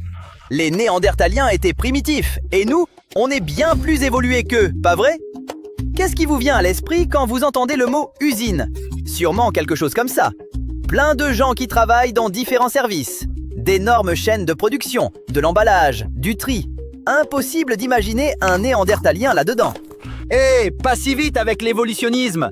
On ne juge personne ici selon son stade de développement, d'accord ?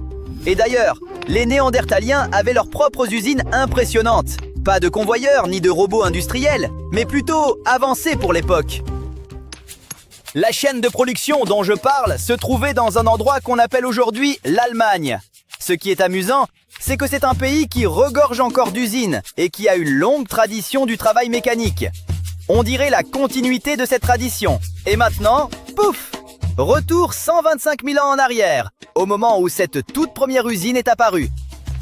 À cette époque, la Terre traversait une période interglaciaire, avec un climat assez proche de celui d'aujourd'hui. Les conditions n'étaient peut-être pas idéales, mais restaient plutôt confortables. Les Néandertaliens menaient leur vie ordinaire. Ils utilisaient le feu pour gérer la végétation, cueillaient des plantes et apparemment construisaient des installations. Jeu de mots intentionnel. Alors si vous pensiez que ces hommes poilus étaient des bêtes sauvages qui passaient leur temps à se gratter les poux, vous devez peut-être des excuses à ce distingué gentleman. Au fait, voici Karl, et il peut en être le propriétaire de cette usine. Vous l'avez sous-estimé apparemment, alors il est parti.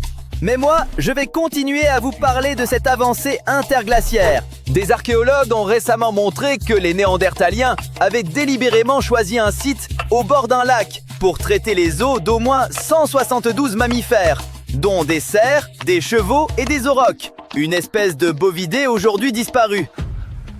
L'étude montre que les habitants ne se contentaient pas de briser les os de grands mammifères pour en extraire la moelle.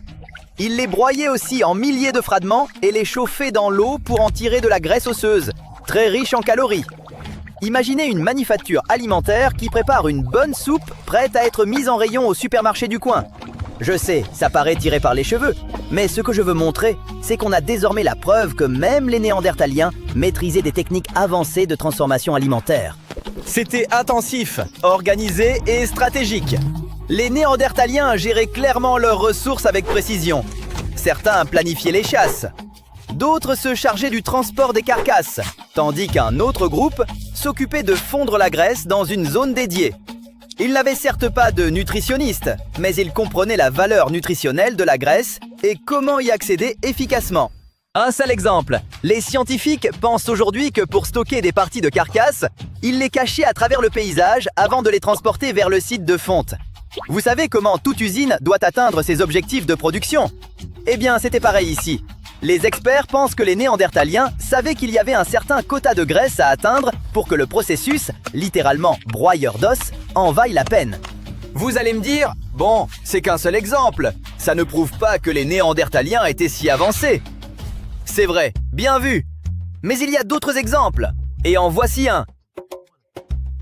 Techniquement, en plus des chaînes de production alimentaire, ces gaillards avaient peut-être aussi une usine de production chimique. Figurez-vous qu'il existe des preuves que les Néandertaliens fabriquaient des outils en pierre à l'aide d'un adhésif à plusieurs composants, qu'ils ne pouvaient évidemment pas acheter en magasin. Cette fois, le siège de l'usine n'était pas en Allemagne, mais à Gibraltar, dans la grotte de Vanguard, pour être plus précis. En étudiant cette zone, les scientifiques sont tombés sur un petit foyer. Il aurait pu servir d'atelier de fabrication d'adhésifs. Il est donc probable que les Néandertaliens utilisaient le feu non seulement pour se chauffer ou cuisiner, mais comme un outil contrôlé pour produire des matériaux utiles. Voyons comment ce foyer fonctionnait. Si vous avez déjà préparé des sauces, vous savez comment elles épaississent quand la température monte. Les Néandertaliens ont sans doute remarqué quelque chose de similaire, en utilisant le feu pour sa fonction de base, la cuisson. Ils ont fait le rapprochement et se sont lancés dans la production de colle, ou plutôt de goudron. Le feu contrôlé leur permettait de réguler la chaleur avec assez de précision pour obtenir une texture parfaitement collante. Ce goudron servait ensuite à fixer des lames de pierre ou d'autres pièces tranchantes sur des manches en bois, avec des tendons ou des fibres végétales pour renforcer l'assemblage. Si vous vous demandez quelle était la recette, les scientifiques ont réussi à la reconstituer, en quelque sorte. Elle impliquait principalement des feuilles de cyste brûlées, mais il y avait un ingrédient secret pour que le processus fonctionne, le guano. Le guano, c'est ce qui reste des excréments de chauves-souris et d'oiseaux après décomposition. Ça paraît assez dégoûtant, mais ça marchait, et c'est ce qui compte. Examinons la structure elle-même. C'est une fosse assez petite, d'environ 23 cm de diamètre et environ 9 cm de profondeur. Ses parois sont nettement découpées et deux étroites tranchées s'étendent vers le nord et le sud. L'hypothèse est que les Néandertaliens remplissaient la fosse de feuilles de cyste, puis la scellaient avec du sable humide et de la terre, probablement mélangée avec, vous l'avez deviné, du guano, pour limiter l'entrée d'oxygène dans la chambre. Un petit feu, sans doute alimenté par des herbes et des arbustes, brûlait au-dessus de la fosse scellée. En chauffant, le matériau végétal libérait une résine épaisse et brune. Sa production nécessitait des températures avoisinant les 150 degrés Celsius, voire plus. Cependant, il a fallu aux scientifiques un certain effort pour comprendre ce qui se passait dans ce foyer. Ils ont dû analyser les résidus des parois et du sol à l'aide de plusieurs techniques chimiques, dont la spectrométrie de masse. Cette technique identifie et quantifie les molécules d'un échantillon. Elle était indispensable pour reconstituer la méthode de production probable. Une fois ces analyses effectuées, ils sont passés à l'étape suivante, qui demandait un peu d'huile de coude. Ils ont reproduit le dispositif eux-mêmes, en construisant des foyers expérimentaux identiques à l'original, en taille, forme et matériaux. En 4 essais, les foyers reconstitués ont produit de la résine avec succès, confirmant l'explication proposée. Bon, on dirait que ces chaînes de production préhistoriques prouvent que les Néandertaliens étaient bien plus futés qu'on ne le pensait. L'idée reçue, c'est que les Néandertaliens n'étaient que des chasseurs nomades, mais ce n'était probablement pas le cas. Et il ne s'agit pas seulement de leurs installations de production. Des indices suggèrent qu'ils organisaient des chasses coordonnées pour piéger des chevaux sauvages il y a environ 200 000 ans. On retourne en Allemagne, sur le site archéologique de Schöningen. Les chercheurs y ont découvert des lances en bois, des bâtons à double pointe, des outils en pierre et les restes dépecés de plus de 50 chevaux d'âges différents. Après quelques analyses, les scientifiques ont réalisé que ces découvertes étaient d'environ 100 000 ans plus récentes que les estimations précédentes. Le matériel avait été excavé dans les années 90, dans des sédiments le long de ce qui était autrefois une rive de lac. Avec cette datation révisée, les scientifiques pensent que le site correspond à une période où les Néandertaliens vivaient déjà à travers l'Europe. Les archéozoologues affirment que ces chasseurs comprenaient suffisamment le comportement des chevaux pour organiser des chasses en groupe, guidant des familles entières de chevaux vers des points d'embuscade soigneusement choisis. Ça fait froid dans le dos. Il est probable qu'il y a environ 200 000 ans, les Néandertaliens coopéraient de manière de plus en plus complexe. La chasse organisée, la planification collective et l'action coordonnée faisaient peut-être partie de leur vie sociale, atteignant possiblement des niveaux comparables à ceux des premières communautés d'Homo sapiens. Les estimations précédentes dataient les outils de Schöningen et les restes de chevaux d'environ 300 000 ans. Il n'y avait pas d'étiquette, bien sûr. Alors les scientifiques se sont tournés vers le pollen conservé dans les couches de sédiments pour faire correspondre les changements de végétation locale avec les cycles climatiques mondiaux connus. Selon cette ancienne chronologie, les chasseurs du site auraient pu être des ancêtres des Néandertaliens ou une autre espèce humaine archaïque, Homo heidelbergensis. Mais la nouvelle chronologie désigne plus directement les Néandertaliens eux-mêmes. Pour affiner la datation du site, une équipe de scientifiques a analysé comment les acides aminés, les composants chimiques des protéines, avaient progressivement changé de structure après la mort. Ils ont examiné 4 coquilles d'escargot, 15 minuscules crustacés et 8 dents de cheval provenant de la même couche de sédiments que les lances. Après avoir mesuré ces changements moléculaires et combiné les résultats avec les données polliniques et climatiques, les chercheurs ont calculé le temps écoulé depuis la mort de ces organismes. Les résultats convergeaient vers un âge plus récent, autour de 200 000 ans, plaçant clairement les Néandertaliens dans le rôle des chasseurs à l'origine des battues de chevaux de Schöningen. Le désert du Sahara abrite des créatures extrêmement dangereuses, comme le scorpion rôdeur de la mort ou la vipère à cornes. Mais elles ne font pas le poids face à une bête mystérieuse qui vivait là il y a 95 millions d'années. Des scientifiques viennent de découvrir une nouvelle espèce de dinosaure dans le Sahara, au Niger. Son nom officiel, Spinosaurus mirabilis. Et disons que vous n'auriez pas voulu croiser son chemin. Cette bête était aussi longue qu'un bus scolaire et pesait plusieurs tonnes. C'était un prédateur massif et redoutable. Tout son corps était conçu pour chasser. Il utilisait une mâchoire en forme de piège pour attraper les plus gros poissons de l'Afrique préhistorique. Ses dents inférieures pointaient vers l'extérieur et s'emboîtaient parfaitement entre ses dents supérieures pour créer une prise infaillible. Une fois ses mâchoires refermées, les poissons piégés ne pouvaient plus échapper. Son nom, Mirabilis, signifie « étonnant » en latin, et c'est parce que ce dinosaure était un vrai phénomène. Il avait un trait vraiment bizarre et voyant, une crête haute, je veux dire vraiment haute, sur sa tête. Elle était si grande que les chercheurs ont dû retourner sur le site récupérer d'autres fragments pour la comprendre. Aujourd'hui, il ne reste que des os, mais l'équipe pense que de son vivant, cette crête était de couleur vive. Elle s'élevait vers le ciel comme une lame incandescente. Et un tel éclat n'avait qu'un seul but: attirer les partenaires. Comme les paons avec leur longue queue colorée, tout est question de parade. Du moins, c'est ce que pensent les chercheurs. Cette découverte est majeure, car c'est seulement la deuxième espèce de Spinosaurus jamais trouvée, comme celui qui apparaissait dans Jurassic Park 3. Ces animaux comptaient parmi les plus grands carnivores terrestres du Crétacé supérieur, c'est-à-dire des dinosaures mangeurs de viande qui vivaient il y a environ 100 à 66 millions d'années. Ils étaient aussi imposants et féroces que le célèbre T-Rex. Pendant longtemps, la plupart des gens pensaient que les Spinosaurus étaient des chassins aquatiques. On imaginait ce monstre féroce arpentant le rivage ou plongeant en profondeur. Certaines études suggèrent même que les longues épines de leur queue faisaient office de nageoires intégrées. Mais ce n'est plus ce que la plupart des scientifiques croient. De nouvelles études montrent que malgré son allure de pagaie, la queue n'avait pas vraiment de muscles. En fait, ces queues n'étaient probablement que décoratives, un peu comme chez les lézards. Elles n'avaient pas la puissance de propulser une créature aussi massive dans l'eau. La densité de leurs os n'aidait pas non plus. En résumé, ils n'auraient pas été des nageurs redoutables. Ils étaient super lents et ne pouvaient pas vraiment plonger. Pour vous donner une idée, si on mettait ce dinosaure à côté d'un crocodile dans une piscine pour une course, le crocodile gagnerait à chaque fois. Qu'ils aient été nageurs ou non, les scientifiques semblent d'accord sur un point: ces animaux adoraient la mer. La plupart de leurs fossiles ont été trouvés le long de la côte nord-africaine.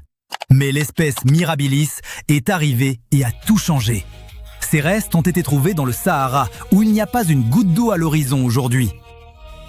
À l'époque, cet endroit se trouvait à 500 à 1000 km de l'océan le plus proche. Alors, quelle est l'histoire? Est-ce vraiment un Spinosaurus? Eh bien oui, et la façon dont les scientifiques l'ont retrouvé en plein désert est fascinante. Parce que pendant plus de 70 ans, l'indice principal était là, facile à trouver, mais tout le monde est passé à côté. Dans les années 1950, des géologues français exploraient le désert à la recherche d'uranium. En cherchant, ils sont tombés sur des eaux énormes qui dépassaient du sable, à un endroit appelé Gadoufawa. Non loin, sur un autre site appelé Akaraz Eras, un géologue nommé Hugues Fauré a découvert un autre gisement de fossiles. Il a trouvé des dents qui ressemblaient beaucoup à celles d'un carcharodontosaure, un dinosaure carnivore massif. Il a noté une seule ligne à ce sujet dans ses carnets, et c'est tout. Pour une raison que personne ne peut expliquer, ces notes sont restées là. Personne ne les a prises au sérieux et personne n'a pris la peine de retourner sur ce site pendant des décennies. Ce n'est qu'en 2019 qu'une équipe dirigée par Paul Sereno de l'Université de Chicago a décidé de suivre cette vieille piste. Ils en ont fait une véritable chasse au trésor. Ils se sont rendus sur place et un Touareg local a guidé l'équipe de Sereno en moto au cœur du Sahara. Il les a emmenés sur un site appelé Djengebi, où ils se souvenaient avoir vu des os fossilisés il y a longtemps. Comme le trajet retour vers le camp principal était très long, l'équipe n'avait pas beaucoup de temps. Ils n'ont pu récupérer que quelques fossiles, surtout des dents et des morceaux de mâchoire, avant de devoir repartir. À ce moment-là, ils n'avaient aucune idée qu'ils tenaient une toute nouvelle espèce entre leurs mains. L'équipe est finalement retournée sur place en 2022, et cette fois, ils ont trouvé encore plus de fossiles. C'est là qu'ils ont assemblé leur trouvaille de 12 mètres de long, et qu'ils ont pu confirmer 3 choses majeures. Premièrement, cette nouvelle créature avait une crête très haute et inhabituelle sur la tête. Deuxièmement, la disposition des dents était légèrement différente de celle de ses célèbres cousins. Et ensuite, on arrive à la plus grande différence de toutes. Pour la toute première fois, on découvre un Spinosaurus qui vivait loin de l'océan. Mais ça soulève une grande question. Comment mangeait-il du poisson ? Les scientifiques ont une théorie. Tous ces os ont été retrouvés enfouis dans les sédiments d'une ancienne rivière. Ce dinosaure chassait donc probablement le poisson en eau peu profonde. Il était assez gros et fort pour s'avancer dans près de 2 mètres d'eau, mais il passait sans doute la plupart de son temps en eau peu profonde à attendre qu'un gros poisson passe. Mais s'il n'avait pas envie de sushi, il pouvait simplement se balader dans la forêt et trouver autre chose à manger. Bon, vous êtes sûrement un peu perdu là. Je parle de forêt et de rivière, mais cette bête n'a pas été trouvée en plein désert ? En fait, le Sahara avait un tout autre visage à l'époque. Il était vert, le paysage entier était couvert de rivières et de forêts quand ces dinosaures s'y promenaient. Ça résout donc ce mystère. Mais il reste plein d'autres questions sur cette espèce, comme leur taille réelle. Le problème, c'est que les os trouvés appartenaient à un jeune dinosaure, pas à un adulte. Les estimations disent qu'il faisait environ 8 mètres de long quand il a perdu la vie. Mais il aurait pu devenir bien plus grand. Ce qui nous amène au deuxième mystère. Parce que ce dinosaure était si énorme et si unique, les scientifiques débattent depuis des années du temps qu'il passait réellement dans l'eau. Une théorie suggère qu'ils ont traversé 3 grandes phases évolutives.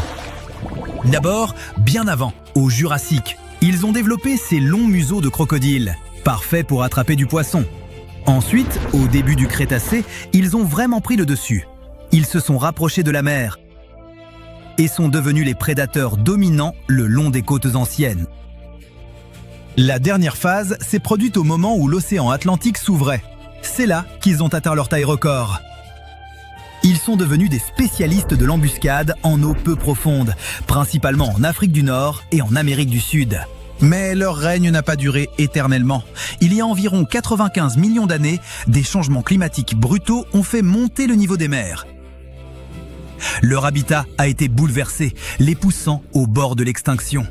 Finalement, leur histoire s'est terminée. Malheureusement, ces nouveaux fossiles ne sont qu'une pièce du puzzle. On ne connaît toujours pas l'histoire complète du Spinosaurus. Il existe peut-être d'autres espèces qui n'attendent qu'à être découvertes. Et pour vraiment comprendre ces géants mystérieux, il faudra attendre de trouver des squelettes plus complets sur le terrain. Au Panama, des archéologues trouvaient sans cesse des chefs couverts d'or sous un champ aride. Assez étrange. Puis ils ont trouvé des parures de chefs si petites qu'elles ne pouvaient qu'appartenir à un enfant. Cette découverte a changé l'interprétation du site. El Caño n'était plus seulement un riche site de cérémonie. C'était plutôt un lieu où le pouvoir se transmettait d'une génération à l'autre. Et maintenant, une nouvelle chambre funéraire vient d'élargir cette vision. El Caño se distingue des récits habituels sur l'or antique. La dernière chambre, datant de 800 à 1000 après Jésus-Christ, n'a pas livré que des objets brillants. Elle a ajouté une pièce à un puzzle bien plus vaste. Les archéologues ont trouvé des poteries, des bijoux en or et un personnage central de haut rang, désigné par la disposition de l'or. Ce n'était pas de la richesse éparpillée au hasard. C'était une affirmation publique de son rang. Les objets eux-mêmes sont saisissants. 2 bracelets, 2 boucles d'oreilles, des pectoraux ornés de chauves-souris et de crocodiles. C'est pas le genre d'objet que l'on dépose par hasard. Ils ont été choisis pour faire passer un message. Dans un monde sans panneaux, sans projecteurs, ni inscriptions géantes, l'or servait de langage. Il indiqua à tous qui était la personne la plus importante dans cette chambre. L'emplacement rend tout cela encore plus frappant. Ni l'Égypte, ni le Pérou, ni un paysage archéologique célèbre rempli de ruines créantes. Le centre du Panama. Historiquement, cette région était vue comme un simple passage entre les grands centres de l'Amérique ancienne, entre les Mayas au nord et les cultures andines au sud. El Caño remet sans cesse en question cette vision ancienne. Cette vieille hypothèse existait pour une raison. Cette partie du Panama ne ressemble pas à un empire bâti en pierre. Pas de temple géant, pas de murs dynastiques sculptés, pas de ruines criant « une société puissante vivait ici ». En Amérique centrale tropicale, la vie quotidienne était faite de matériaux qui vieillissent mal. Bois, chaume, fibres, peau, plume. La plupart ne résistent tout simplement pas pendant 1000 ans. Alors quand l'or survit, il devient l'un des témoignages les plus forts. Et El Caño n'a pas livré ses secrets facilement. L'équipe de Julien Maillot y a débuté des relevés géophysiques en 2005. En 2010, ils ont creusé à 5 mètres et découvert un chef couvert d'or. Puis le site a continué de révéler ses trésors. Plus de bijoux, plus de chambres funéraires, plus de preuves reliant ce champ à tout un paysage cérémoniel. Ce n'était pas une simple fouille d'un week-end. Ce fut des années de travail patient en transformant un pâturage calme en l'une des plus grandes histoires archéologiques du Panama. Le contraste est saisissant. En surface, El Caño semble ordinaire, le genre d'endroit où l'on attend de l'herbe, du bétail et de la chaleur, pas des dynasties. Mais sous ce sol banal, les archéologues ont trouvé des symboles d'autorité faits pour être vus de loin. L'or poli aurait capté la lumière intense du soleil. Les ornements de poitrine brillaient probablement quand un chef bougeait. L'imagerie animale, chauve-souris, crocodiles et autres créatures puissantes, transformaient les bijoux en un langage visuel d'autorité. C'était un statut que l'on pouvait repérer instantanément. Et la chambre la plus récente est importante car elle n'est pas isolée. Maillot a déclaré que le site a révélé 9 chambres similaires et que c'était un lieu où l'élite était inhumée pendant environ 200 ans. Cette découverte élargit l'interprétation du site. Une chambre riche est intéressante. Un lieu de repos cérémoniel utilisé par des puissants sur plusieurs générations suggère tout autre chose. Cela commence à ressembler à un système durable.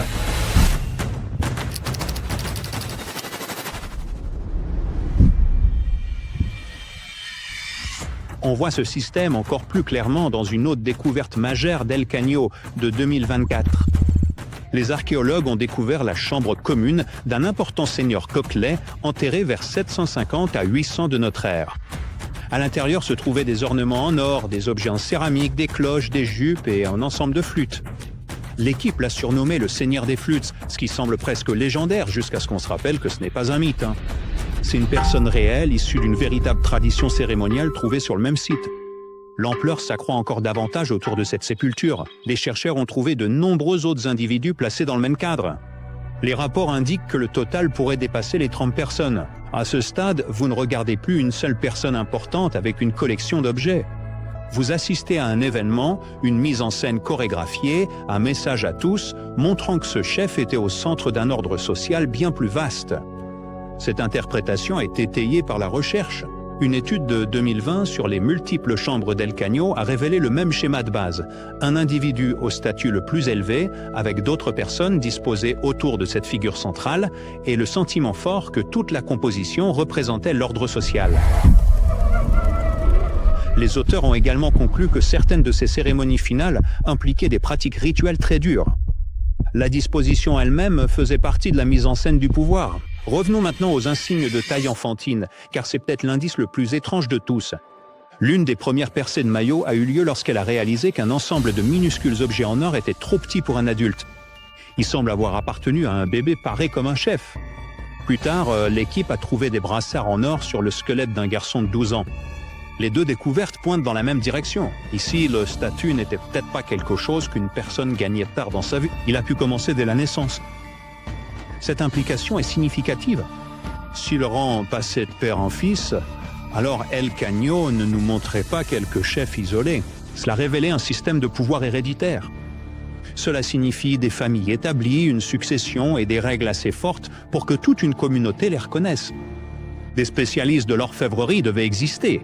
Le savoir cérémoniel devait être préservé. Le travail devait être organisé. Ce n'étaient pas de petits villages isolés improvisant tout au fur et à mesure. C'était structuré. Ça explique aussi pourquoi El Caño est plus qu'une histoire de trésor. L'or attire d'abord l'attention. Le vrai sujet est la sophistication politique. Les objets ne sont utiles que parce qu'ils révèlent hiérarchie, cérémonie, autorité héritée et une élite capable de mettre en scène le pouvoir de façon claire. L'or est ce qui attire l'œil en premier. Le système social maintient l'intérêt du site une fois que les classes estompent. Il y a une autre raison pour laquelle El Caño compte tant. À moins de 3 km se trouve Sitio Conte, le plus ancien site panaméen qui a longtemps fourni l'épreuve de cette tradition riche en or. Pendant des années, Sitio Conte a été le point de référence majeur. Puis El Caño a commencé à révéler ses propres chefs, ses ornements, ses rituels. Soudain, ce n'était plus un point chaud isolé. C'était un monde culturel plus vaste, caché à la vue de tous dans le même paysage. Une fois ce monde imaginé, El Caño devient incroyablement visuel. Pas de monument de pierre géant ? Soit. La cérémonie peut tout de même paraître immense. Flûte, cloche, plastron d'or étincelant, perles cousues, symboles animaux affichant lignées et rangs. Un ancien chef d'El Caño portait des plastrons d'or, des brassards, un bracelet de cloche, une ceinture de perles d'or et plus de 2000 petites sphères d'or disposées comme si elles étaient cousues sur une écharpe. Ce n'est pas de la mode subtile, c'est du théâtre cérémoniel. Imaginez l'une de ces cérémonies finales. Un chef est placé au centre. L'or capte la luire. La musique résonne à travers l'un. Les compagnons sont disposés selon un sens strict. Chaque personne présente peut lire la scène sans un seul mot écrit. Cette personne occupait le rôle plus élevé. Ses familles comptaient. Cet ordre perdure encore aujourd'hui. Le but n'était pas le deuil privé. Le but était la mémoire publique et la hiérarchie publique. C'est pourquoi El Caño change l'histoire du Panama d'une manière très spécifique. Il n'ajoute pas seulement une attraction archéologique de plus sur la carte. Il montre que le centre du Panama avait ses propres chefs puissants, ses spécialistes rituels, ses symboles de rang et ses lignées. Cette région ne faisait pas qu'absorber l'importance de ses voisins, elle générait la sienne, et le site le confirme. El Caño a déjà révélé plusieurs chambres d'élite au fil des ans, et chaque nouvelle découverte enrichit l'histoire.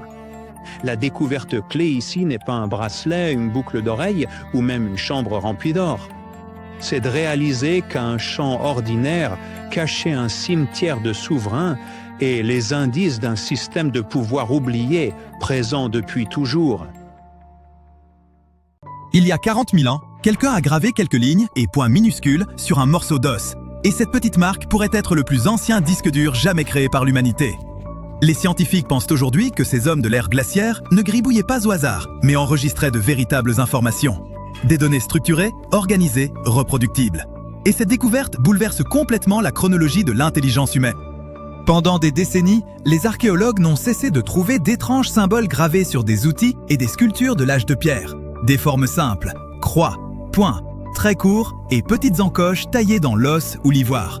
On les retrouvait dans des grottes à travers toute l'Europe, en Allemagne, en France et en Espagne. Ils apparaissaient sur des figurines animales sculptées, des outils et des ornements. Les archéologues les ont datés d'environ 34 000 à 45 000 ans, ce qui signifie que ces symboles ont été créés pendant l'ère glaciaire, quand les glaciers recouvraient d'immenses portions de la planète et que les mammouths parcouraient encore les plaines. Pendant longtemps, les chercheurs ont cru que ces signes ne signifiaient rien de particulier. Peut-être des décorations, peut-être de l'art tribal. Mais une nouvelle étude informatique, menée par un linguiste et un archéologue, a montré qu'il s'agissait davantage de données que de décorations. L'équipe a analysé plus de 3000 symboles individuels gravés sur environ 260 artefacts. Ils ont étudié chaque marque et les ont intégrés à des modèles statistiques, le même type de mathématiques utilisé pour étudier les structures linguistiques ou entraîner l'intelligence artificielle. L'objectif n'était pas encore de traduire ces signes. Personne ne sait exactement ce qu'ils signifient. Les scientifiques ont plutôt examiné ce qu'on appelle la densité d'informations, c'est-à-dire la quantité de données significatives qu'on peut stocker dans une séquence de symboles. Quand les chercheurs ont analysé les résultats, ils ont constaté que les séquences de symboles avaient presque la même densité d'informations que le proto-cunéiforme. C'est le plus ancien système d'écriture connu, originaire de Mésopotamie antique vers 3000 avant notre ère, soit environ 40 000 ans plus tard. Certains signes de ces gravures glaciaires se répètent de manière prévisible. Croix, croix, croix, trait, trait, point. Cette répétition ressemble à un encodage primitif de données, où les motifs se répètent parce qu'ils stockent des informations structurées. Les chercheurs ont aussi analysé l'entropie des messages codés. L'entropie mesure le degré d'imprévisibilité d'une séquence. Une entropie élevée signifie de nombreuses combinaisons possibles, comme un mot de passe complexe. Une entropie faible signifie une répétition prévisible. Et il semble que les systèmes de symboles de l'ère glaciaire aient des niveaux d'entropie très proches des premières tablettes proto-cunéiformes. La quantité d'informations que ces gravures pouvaient stocker correspond donc à peu près aux premiers documents écrits des premières cités. Cela prouve que les humains n'ont pas inventé l'écriture de nulle part il y a 5000 ans. Ils ont en réalité passé des dizaines de milliers d'années à expérimenter des systèmes d'encodage symbolique, augmentant progressivement leur complexité jusqu'à l'invention de la véritable écriture. L'un des exemples les plus fascinants d'un tel message codé provient d'une grotte du sud-ouest de l'Allemagne. Les archéologues y ont découvert une petite figurine de mammouth sculptée dans de l'ivoire de défense, assez petite pour tenir dans la paume de la main. Une rangée nette de croix et de points gravés court le long de sa surface. Un autre objet, appelé l'adorant, est une fine plaquette d'ivoire trouvée dans une autre grotte allemande, ornée d'une étrange créature mythique mi-humaine, mi-lion. La figure s'étire vers le haut, comme si elle vénérait quelque chose. Et sur son corps, quelqu'un a gravé des rangées de petits points et d'encoches soigneusement espacés. Il y a aussi la célèbre sculpture de l'homme-lion. En observant le bras de près, on distingue des entailles régulièrement espacées le long du membre. Ces marques semblent intentionnelles, délibérées, presque rythmiques. Elles ressemblent moins à de la décoration qu'à des entrées dans un registre, ce qui fait de ces artefacts une sorte de clé USB en ivoire. Et puisque ces anciennes clés USB apparaissent dans différentes régions d'Allemagne et ailleurs en Europe, cela pourrait signifier que les humains de l'ère glaciaire partageaient ces messages symboliques sur d'immenses distances. Ces chasseurs-cueilleurs vivant à des milliers de kilomètres les uns des autres reconnaissaient probablement les mêmes motifs gravés sur des outils en os. Bien sûr, les scientifiques ignorent encore la signification exacte de ces symboles. Ils pourraient représenter des calendriers saisonniers, des cycles migratoires, des marqueurs de clans ou des concepts liés à des rituels. La découverte la plus importante pour l'instant n'est donc pas la traduction, mais la structure de ces signes qui fonctionnent comme un système. Ce système de codage n'est pas la seule preuve que des esprits anciens ont inventé des systèmes complexes bien avant l'arrivée des technologies modernes. Il existe une épaisse dalle ovale de calcaire dans un musée aux Pays-Bas. Des archéologues l'ont exhumée à la fin des années 1800 et ont supposé qu'il s'agissait d'un plateau de jeu romain. Le problème, c'est que personne n'arrivait à en comprendre les règles. Les lignes gravées ne correspondaient à aucun jeu antique connu. Ce n'est qu'en 2026 que des chercheurs ont enfin résolu le mystère grâce à l'intelligence artificielle. En observant la pierre de près, on remarque que certaines rainures sont légèrement plus profondes que d'autres. Cela signifie que des joueurs ont fait glisser des pièces le long de ces lignes à répétition, usant la pierre au fil du temps. Des experts en conservation ont réalisé des scans 3D extrêmement détaillés de la surface du calcaire pour analyser ces traces d'usure. Ces scans révèlent des différences de profondeur plus fines qu'un cheveu humain. Chaque petite rainure est devenue un indice sur la façon dont les joueurs déplaçaient autrefois leurs pièces. L'équipe a ensuite fait appel à un système spécial de simulation de jeu par intelligence artificielle, conçu pour comprendre les jeux de plateau.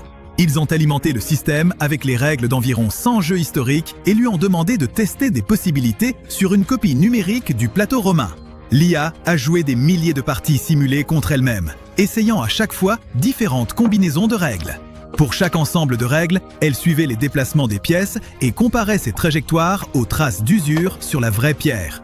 Elle a répété ce processus environ 1000 fois par ensemble de règles, jusqu'à ce que certains motifs finissent par correspondre parfaitement. Le système a réduit toutes les possibilités à un petit groupe de jeux de blocage apparentés.